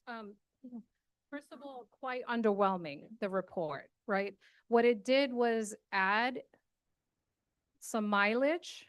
It did not rationalize or address any of the problems with the current routes, right? Or actually the lack thereof, right? We have like an imaginary truck route that no one follows because trucks are everywhere. So the point was to begin to rationalize that. It did not address any of those things. It basically added, oh, we acknowledge there's a lot of trucks here. Now, I 100% would not be in favor of adding a Second Avenue as a truck route because of a theory called induced demand, right? We'll just have two trucks, like two truck routes. And that doesn't minimize the truck traffic, or it doesn't rationalize it in any way. It's just adding more streets to an already incomprehensible system. So there's a ton of work that needs to be done here and acknowledge the reality of what we're facing, which is an enormous amount of truck traffic all over the city. And constant stucks, accidents, all that stuff. So that's it. I did see did I see a hand up somewhere over here? Or did I And make that up? Just if I can be a little spicy, Community Board 10, which is Bay Ridge, they had DOT come and say all the mitigations that they were going to do for them on Third Avenue. And Bay Ridge said no to adding a truck route to Third Avenue, but they had DOT come and present all of the things that they were going to do. Just wanted to note for public awareness. Thank you. No shade on CB10, but No shade on DOT. no, This yeah, is shade on on DOT. Yeah. Yes. No shade on CB10, shade on DOT. Is there any further discussion? Is there any objection to approving the language for disapproving the Second Avenue truck route and no inclusion of Third Avenue's safety improvements? I have to abstain from the vote. So noted. But we haven't had a vote yet. Yeah. No, he's abstaining from the vote. That's not an objection. Pull it. I just did. Oh my God, I'm losing the pen. That's okay. It's getting late. So the motion passes with one abstention. Thank you. Transportation Committee members, thank you. You work so hard. And on behalf of the Transportation Committee, Julio, thank you for being such a champion for street safety. We want to give you some flowers.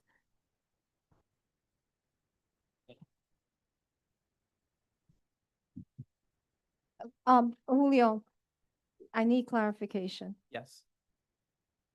Person abstained when you didn't call a vote yet. So how? I did. Is there any objection? I stated, is there any objection to the motion to disapprove the Second Avenue redesign and the no inclusion of Third Avenue? How do you abstain if you didn't call a vote? When you either have a unanimous consent or you do a roll call. Am I incorrect? I mean, That was unanimous consent with one abstention. so It's I'm the different. one that wasn't listening and didn't hear. So if that's the case, I apologize. That's fine. No, that's okay. We're gonna do our nominating committee report and then go to Councilmember Hanif. Thank you for your patience. Hi. Okay, we're back.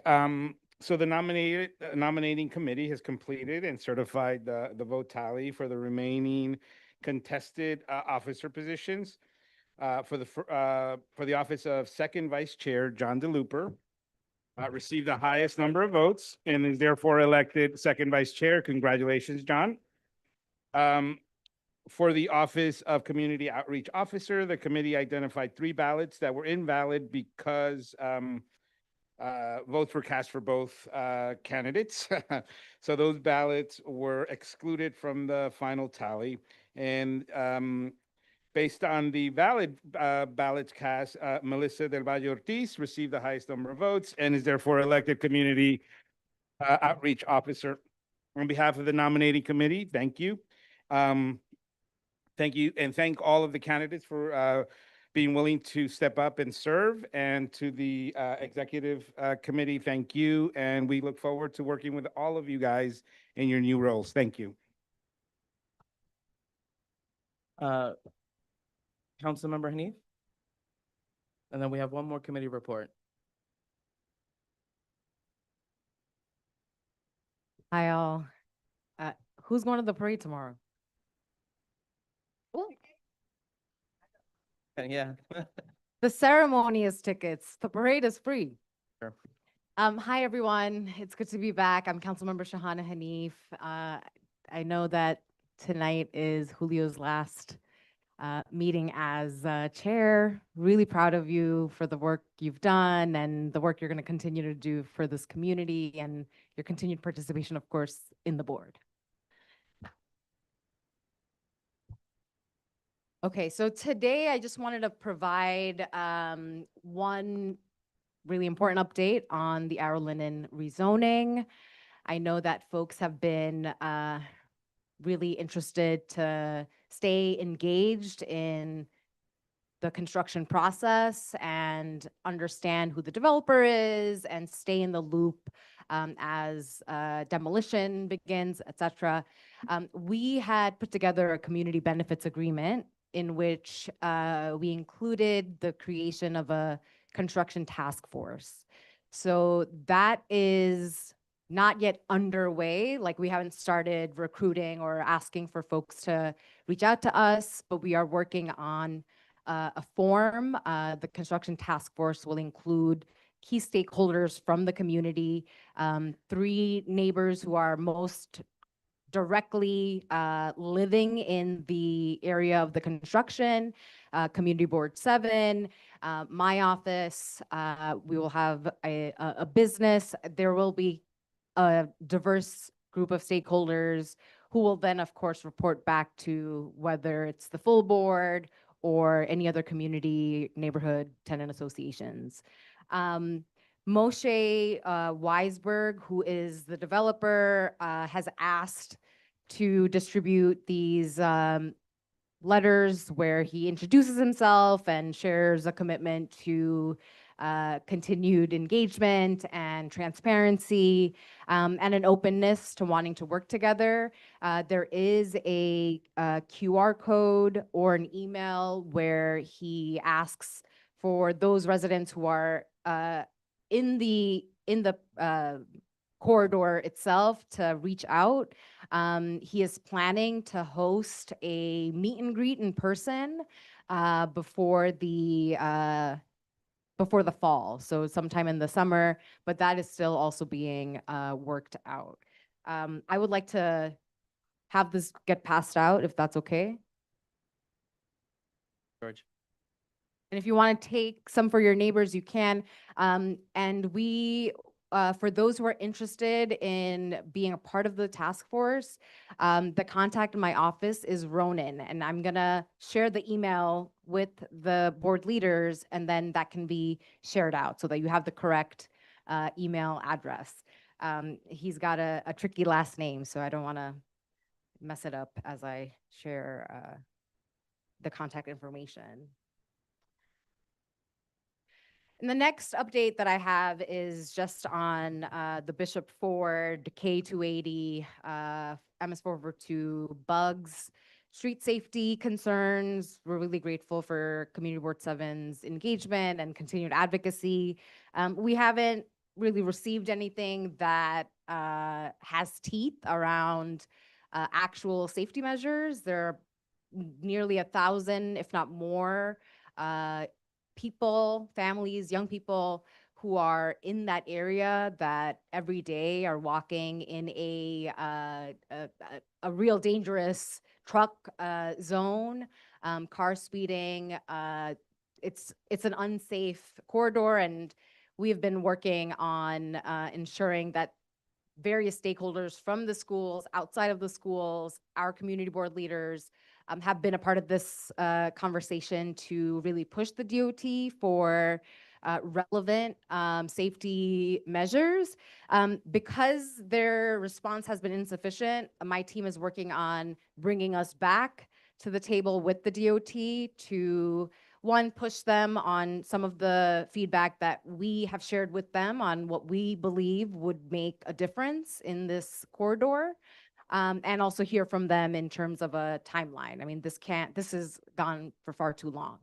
We need these changes immediately. I now want to present just a little token of appreciation for Julio.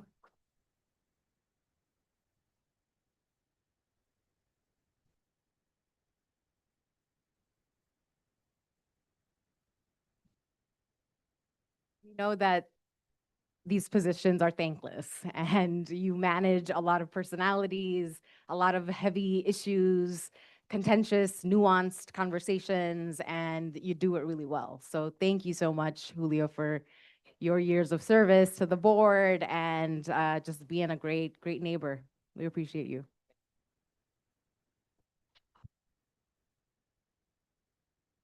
If there's any questions. Yeah, go ahead, Any Jeremy. questions? Jeremy Kaplan?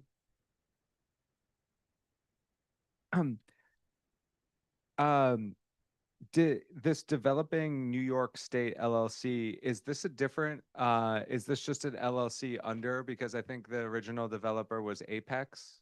Right. Right. This is a new, no, this is new. This is new. So what happened with this? They just changed the developer.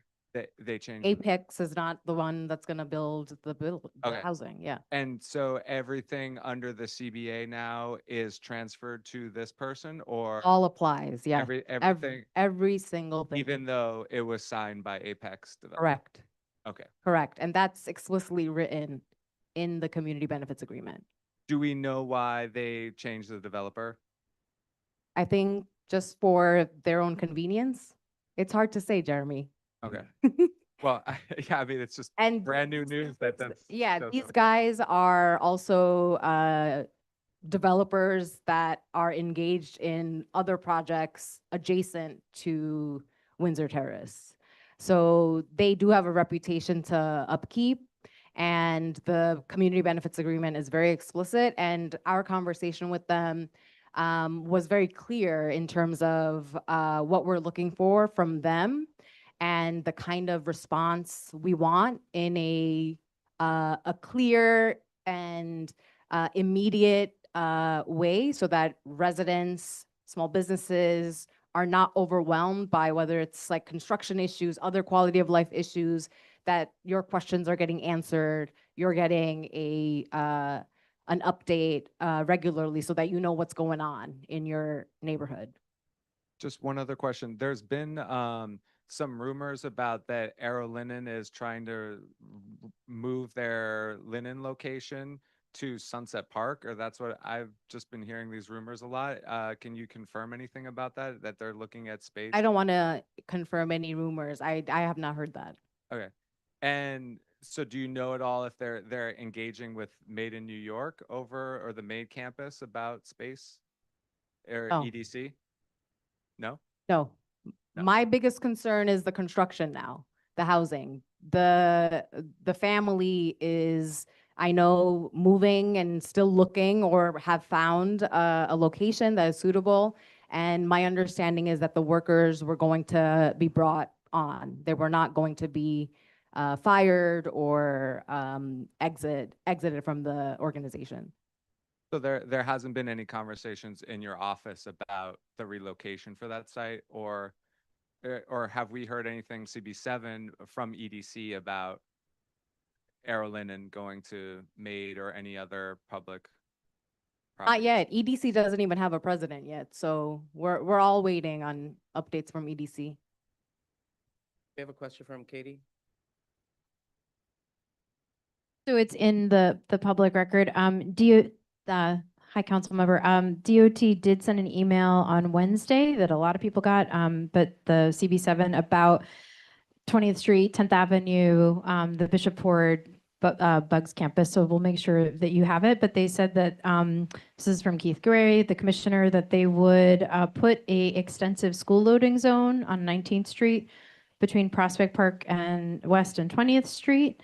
And then they determined it was not feasible to put in raised crosswalk due to drainage and ponding, and that they'll continue to assess conditions and conduct observations in fall 26. So I think your message of this is unacceptable, we need to do more is correct. Thank you. So, and thanks for catching that. That's great that they responded with some options. Thank you all. Thank you, council member. Moving on to our final committee report from Land Use, Landmarks, and Parks and Environment.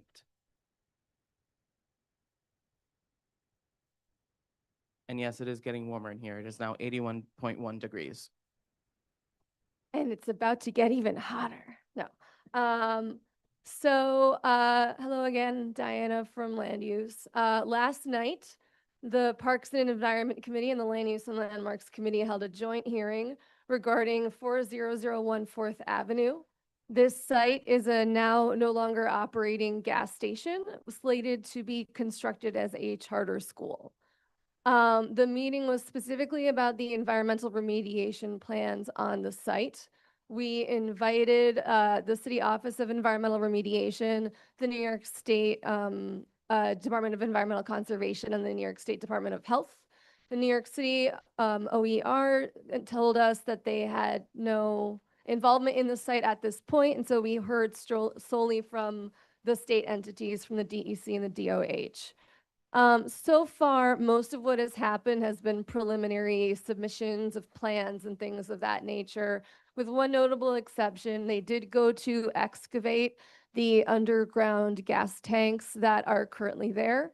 They expected to find 4, they found 28. There seems to be extensive gasoline contamination at the site. They have a plan to excavate down to 25 feet. They can't excavate any lower because the water table is at 30 feet. They have found the water to be contaminated. So their plan is to excavate down to 25 feet and then create a system to trap vapors that are coming from deeper in the ground and to redirect them away from this school and to capture them in a way that is safe. We heard numerous concerns from community board members and members of the larger community, including from the superintendent and from the president of the middle school across the street. She said that at some point the fumes and odors got so bad that they had to close all the windows and start removing students from classrooms on one side of the building to classrooms on the other side of the building until the smell subsided. We heard lots of comments about people feeling like they have headaches just from walking by, from smelling the unpleasant odor. They did inform us that gasoline fumes, the symptoms you should expect to have are headaches and nausea. And so we were just going to do this meeting as a sort of information gathering session, but we did ultimately pass a resolution that I now like to put through to the full board. The resolution is that given the number of issues at this site already before the excavation work is really fully underway, we do not believe that this site is appropriate for a school. And we would like to send a letter to the Board of Regents and to Brooklyn Rise asking them not to build a school at this location. We had quorum for the land use committee, so I'd like to open it up for discussion and Q&A. Is there any discussion on the motion to send a letter to the Board of Regents about 4001 Fourth Avenue site? Sorry, board members only, sorry. Hello, this is Rosie. Hi, Rosie. Hi. I do want to also, I think I recall that our CEC 15 was also opposed to having the the charter school to be built there. That's correct. Thank you. Is there any objection to the motion to send the letter to the Board of Regents? We're gonna do a roll call vote. A yes is in favor of sending the letter, a no is not in favor. Diana Aguilar. Griselle Amador. Griselle Amador. Thank you. Amy Andrade. Jalila Bailey. Joan Body. Thank you. Gladys Bruno. Thank you. George Cardona. Thank you. Jerry Chan. Jerry. He's in the hallway. All right. Esteban Chavez. Thank you. Richard Coldor. Thank you. Carrie Conti. Maria Cruz. Thank you. Danny DeBear. John DeLuper. Thank you. Cam Diaz. Thank you. Cynthia Felix. Abstain with conflict. I work for New York City Public Schools.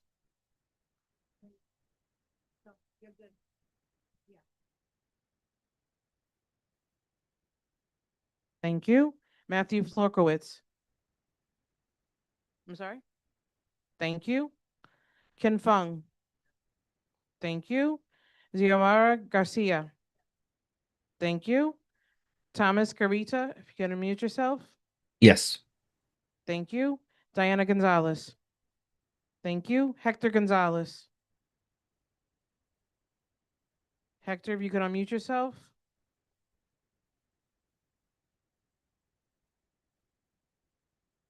I'll get back to you. Tylisha Gonzalez. Thank you. Nicole Wong. Nicholas Jackson. Thank you. Dan Kaminsky. Thank you. Jeremy Kaplan. Thank you. Erin Keith. Thank you. Wyco. Thank you. Paul Mack. Paul, can you unmute yourself? Thank you. I'll continue. Antoinette Martinez. Antoinette Martinez. Jonathan Martinez. I need some clarification. Is this coming from the board or from the committee, the signature? It is coming from the board. Yes. Thank you. Ashley Maybert. Thank you. Rosie Moda. Yes. Thank you. Melissa Del Valle Ortiz.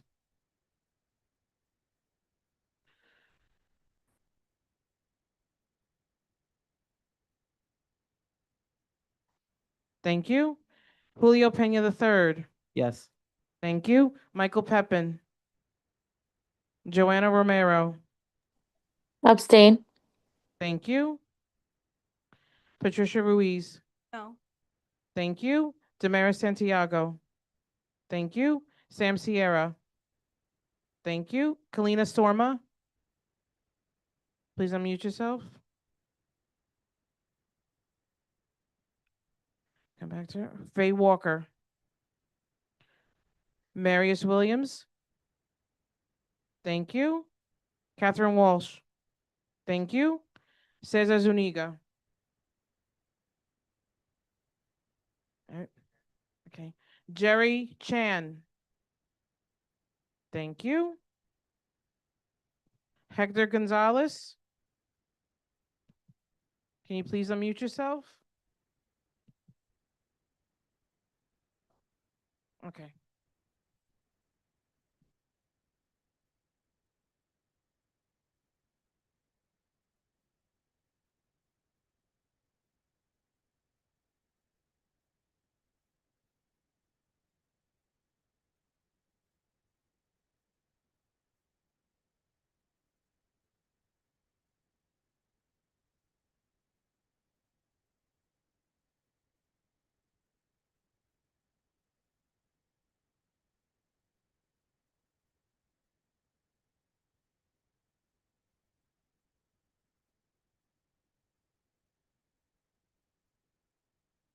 Okay, so the vote was 24 yes, 5 noes, 1 abstention for cause, and 3 abstentions. Thank you. Thank you. The motion passes. Moving on to our second roll call. For those who are absent. You're literally right after this. Yes, I know, I'm sorry. It's been a very long. I'm going to be calling the board members who were not present for the first roll call. Diana Aguilar. Thank you. Damian Andrade. Jalila Bailey. Gladys Bruno. Thank you. Richard Cordor. Thank you. Danny DeBear. Xiomara Garcia. Thank you. Nicole Wong. Erin Keith. Thank you. Ashley Maybert. Thank you. Michael Pepin. Joanna Romero. Here, and Thank you. also can I just add for the record that I abstained because I work for the Department of Education? That's fine. Thank you. Hey, but you do not count towards quorum. Next is Faye Walker. Catherine Walsh. Thank you. Thank you. And now to our elected officials report. We thank you for your patience. Anna with the Senator's office. Welcome. This is your first meeting. Yeah. It's a fun one to join. Hey everyone, my name is Ana Maria Aguilar. I am honored to be here tonight representing the office of Senator Gonardis. I have comments. Senator Gonardis sends his warmest regards to everyone gathered here tonight. He has a conflict tonight, but he wanted to ensure our office express our deepest gratitude for all the hard work happening here in Brooklyn. Um, this year's legislative session concluded, and we wanted to share some updates. The senators successfully fought to include the Save by Design Act in the New York State budget. Okay, and we also passed our Stop Super Speeders Act, which would target the worst of the worst drivers in our streets who rack up 19 plus speeding violations and mandate speed limits to their vehicles. We're so proud to have fought for this bill which has a major impact on our streets. Senator Gennardis is also thrilled to share that we have successfully found a new home for our community treasure, Puppet Works, right here in Industry City. Yes, yay. So we're excited about that. We also sent feedback to DOT during the truck redesign rulemaking process, elevating the concerns of CB7 and asking for them to come back to the table to redesign Third Avenue to make it safer, which is really important for the senator. And here, saving the best for last. Now it is my distinct pleasure to transition to the highlight of the evening. On behalf of Senator Gennardis and the state of New York, we are here to recognize an incredible individual whose leadership, integrity, and deep love for Brooklyn shines through everything he does. Tonight, we're honoring Julio Peña III. Okay? As a lifelong resident of Sunset Park, a dedicated Democratic district leader, and the chairperson of Community Board 7, Julio has been a fierce champion for our neighborhoods. Our office is proud to call him a friend. In recognition of his unwavering dedication, his outstanding leadership, and his passion for social justice, I'm incredibly proud to present this official New York State Senate proclamation to Julio Peña III. Gracias, Julio, for all your hard work and dedication.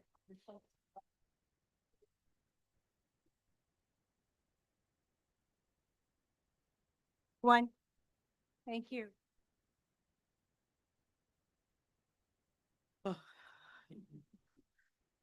I'm not gonna cry. I might. Moving on, Sean Girl from Assemblymember Carroll's office. Get 1 hour or 2 hours up here? What do you want? Uh, I'll be very quick. Minutes. I'm here on behalf of Assemblymember Robert Carroll, who wishes he could be here, although I'm sure not this late. I have only one thing from the state budget to share, that Assemblymember Carroll, working with Senator Gennardis and Joanne Simon, secured $350,000 for Brooklyn 250 celebrations, working with Greenwood Cemetery, Old Stone House, and a number of organizations around Brooklyn. We're celebrating the 250th anniversary, not only of America, but of the Battle of Brooklyn, which if we hadn't fought like we had back then, I mean, all of us in this room, America wouldn't be here today. After that, we have one event over the summer that I want to tell you about. The MetroCard bus, the former MetroCard bus, is coming to our office on July 31st. You'll hear more about that. As always, our office is open 5 days a week, 718-788-7221. I want to thank Julio for your work for this board. On behalf of Assemblymember Robert Carroll, I'm without proclamation, but you know how much Assemblymember Carroll cares for you and appreciates the work that you do and the respect he has for you. I myself think fondly of you, and I look forward to working with you in the future, because I know this is not the end of our working relationship. So thank you very much, and thank all of you. I don't think I missed any other elected official reps. No, okay.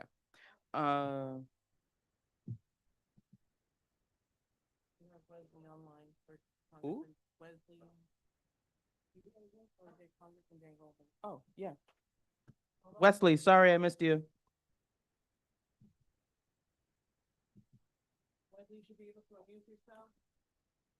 Hi, can everyone hear me? Yep. Next. Okay, I'm not gonna turn the camera. I have no idea how to do that.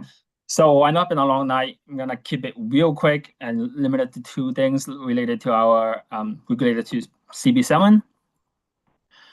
Just two quick legislative update. First, Congressmen have introduced legislation that would outlaw military hazing.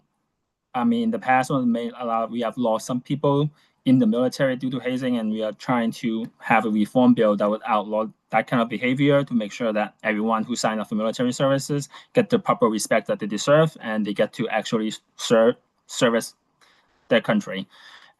Second, we have introduced legislation to have a federal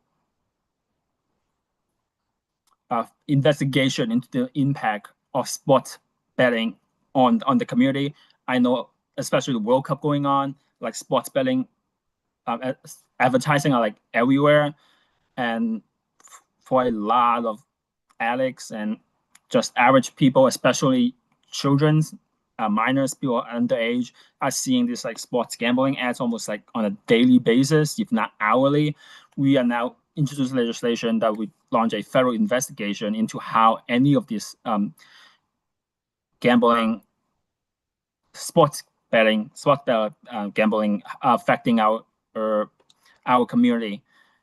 That's on the legislative side. And one last thing. This Friday, our office is co-hosting a job fair, community job and small business resource fair. This Friday, June 20. Actually, no, sorry, next Friday, June 26th, from 3 to 6 at Industry City, Building 3. Industry City, it's called Landing, is between 2nd and 3rd Avenue on 36th Street.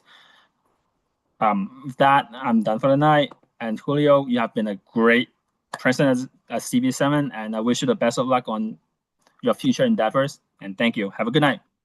Thank you so much, Wesley. So moving on to the chair's report. Normally I would table, but I do have actually some important items I want to share. We did meet, had our monthly meeting in June with EDC. It was a very brief meeting, but we did talk about the pier for bad parking. And EDC did share that they will be gathering feedback on the first couple of months of implementation and returning to the board and to the public with their findings. With the first week of the implementation from their standpoint has been okay, and there hasn't been much pushback, but we are interested to hear a little bit more long-term how that's going. Aaron Keith, the vice chair of the land use committee, and myself and board staff met with Eric Palatnik, the developer behind the proposed rezoning of 364 Coney Island Avenue. They will be coming before the land use committee sometime late this summer. They're proposing, I'm gonna forget the number, a 13 or 14-story building on Coney Island Avenue and Kermit Place at the very edge of our district in Councilmember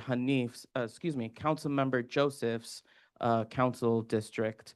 It is also important to note that this site is also in the proposed south of Prospect plan that I mentioned last summer that the mayor is looking to rezone. So I have no idea how that is going to affect this property or their application, but it looks like they are planning to certify very soon. So they'll be presenting in September or late summer. We were also informed by DCP that 783 4th Avenue, also known as St. Rocco's, excuse me, will be certifying on or before July 13th. So this board will be voting on 2 land use items when you come back in September. Joy. CB7, as Jeremy mentioned earlier, met with Help USA to discuss the recruitment for the Community Advisory Board, also known as the CAB. We shared a lot, essentially a lot with what was shared at the committee meeting earlier. We encourage them that they should be meeting with multiple stakeholders in the community to get the same information that they presented to us in terms of recruitment for the CAB. And it is not the board's role to do their work for them. We're happy to assist, but it is not our job to be doing the recruitment. And we just wanted to make that very clear. There will be notice in our next news ticker about the recruitment for the CAB, so stay tuned for that. Early voting has begun for the primary election. You can vote now until this Sunday, and election day is June 23rd. And tomorrow, if you vote, the Board of Elections is giving out very unique Nix I voted stickers for the first 300 voters at each early voting site. So I will be voting tomorrow at 8 a.m. Lastly, this is my last board meeting as chair of this board. I'm not going anywhere. I will still be a board member until my term is up in 2030. I want to say how proud I am of the work this board has done in ensuring that we develop strong relationships with each other, with the institutions that serve our community. I'm not going to cry. I want to leave you all with a very short, I feel like oftentimes we get very very tied into the intricate details of this board, of how we operate, how people come before us, and how we feel very passionately about certain issues. And, you know, for the most part, I feel those things too. But I think what makes this board in particular very unique and special is that we listen to each other and we acknowledge the work that we're all doing. We are all volunteers. And just to remind you all that this is not, we shouldn't and cannot and should not attack each other, but attack the issues that we face together. And this board can and will continue to do wonderful things if we remind ourselves every time we're in this room that we are representatives of our community, and that it is critically important that we work together. No one in this room is our enemy. We are all allies together and stewards of this community. And I am so incredibly proud of each and every one of you, of this board and its continued future, because it's all of our futures as residents. So thank you for allowing me to be chair of this board.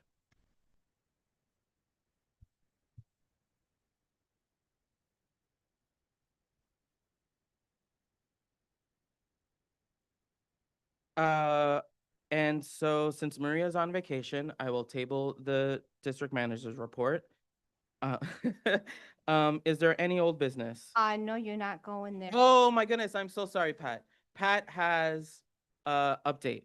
I always forget, I'm sorry, and I wrote it down. See, and I was just about to say something really nice about you, but I'm away from I have an update. As you know, I am part of the hiring committee that consists of myself, Cynthia Felix, John DeLupa, Sam Sierra, and Jerry Chan out there. I am very happy to say that we have begun the first round of interviews. We expect to have, from the 13 applicants that we are looking at, we expect to have a second round of interviews soon. We are looking to probably have anywhere between 4 or 5 candidates. We will know once our round ones are over with. So that's where we are today. I can't give you any more information, but we are on target, and that is the best news yet.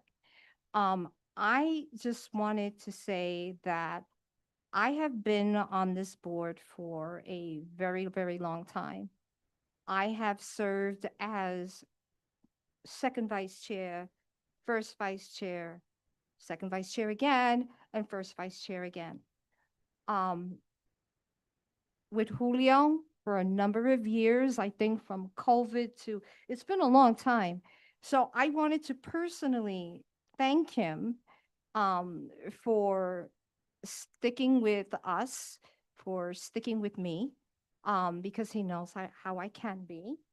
But I know he's not going anywhere, so that's a good thing. So we get to tell him he can't say anything anymore. But that, aside from all that, thank you so much. Take a break. Thank you. No break in SYP.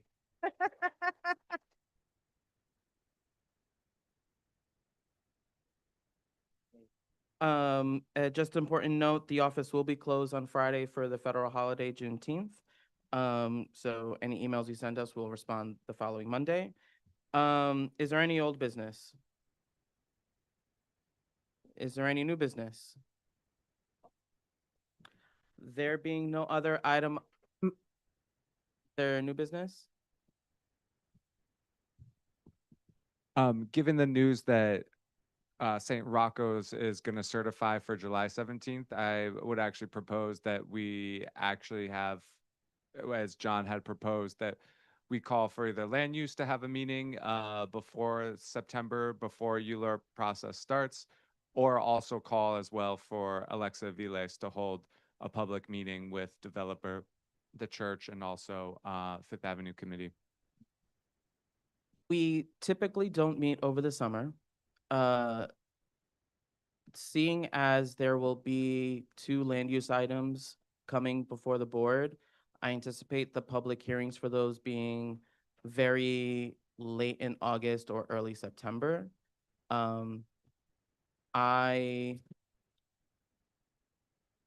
So there's that.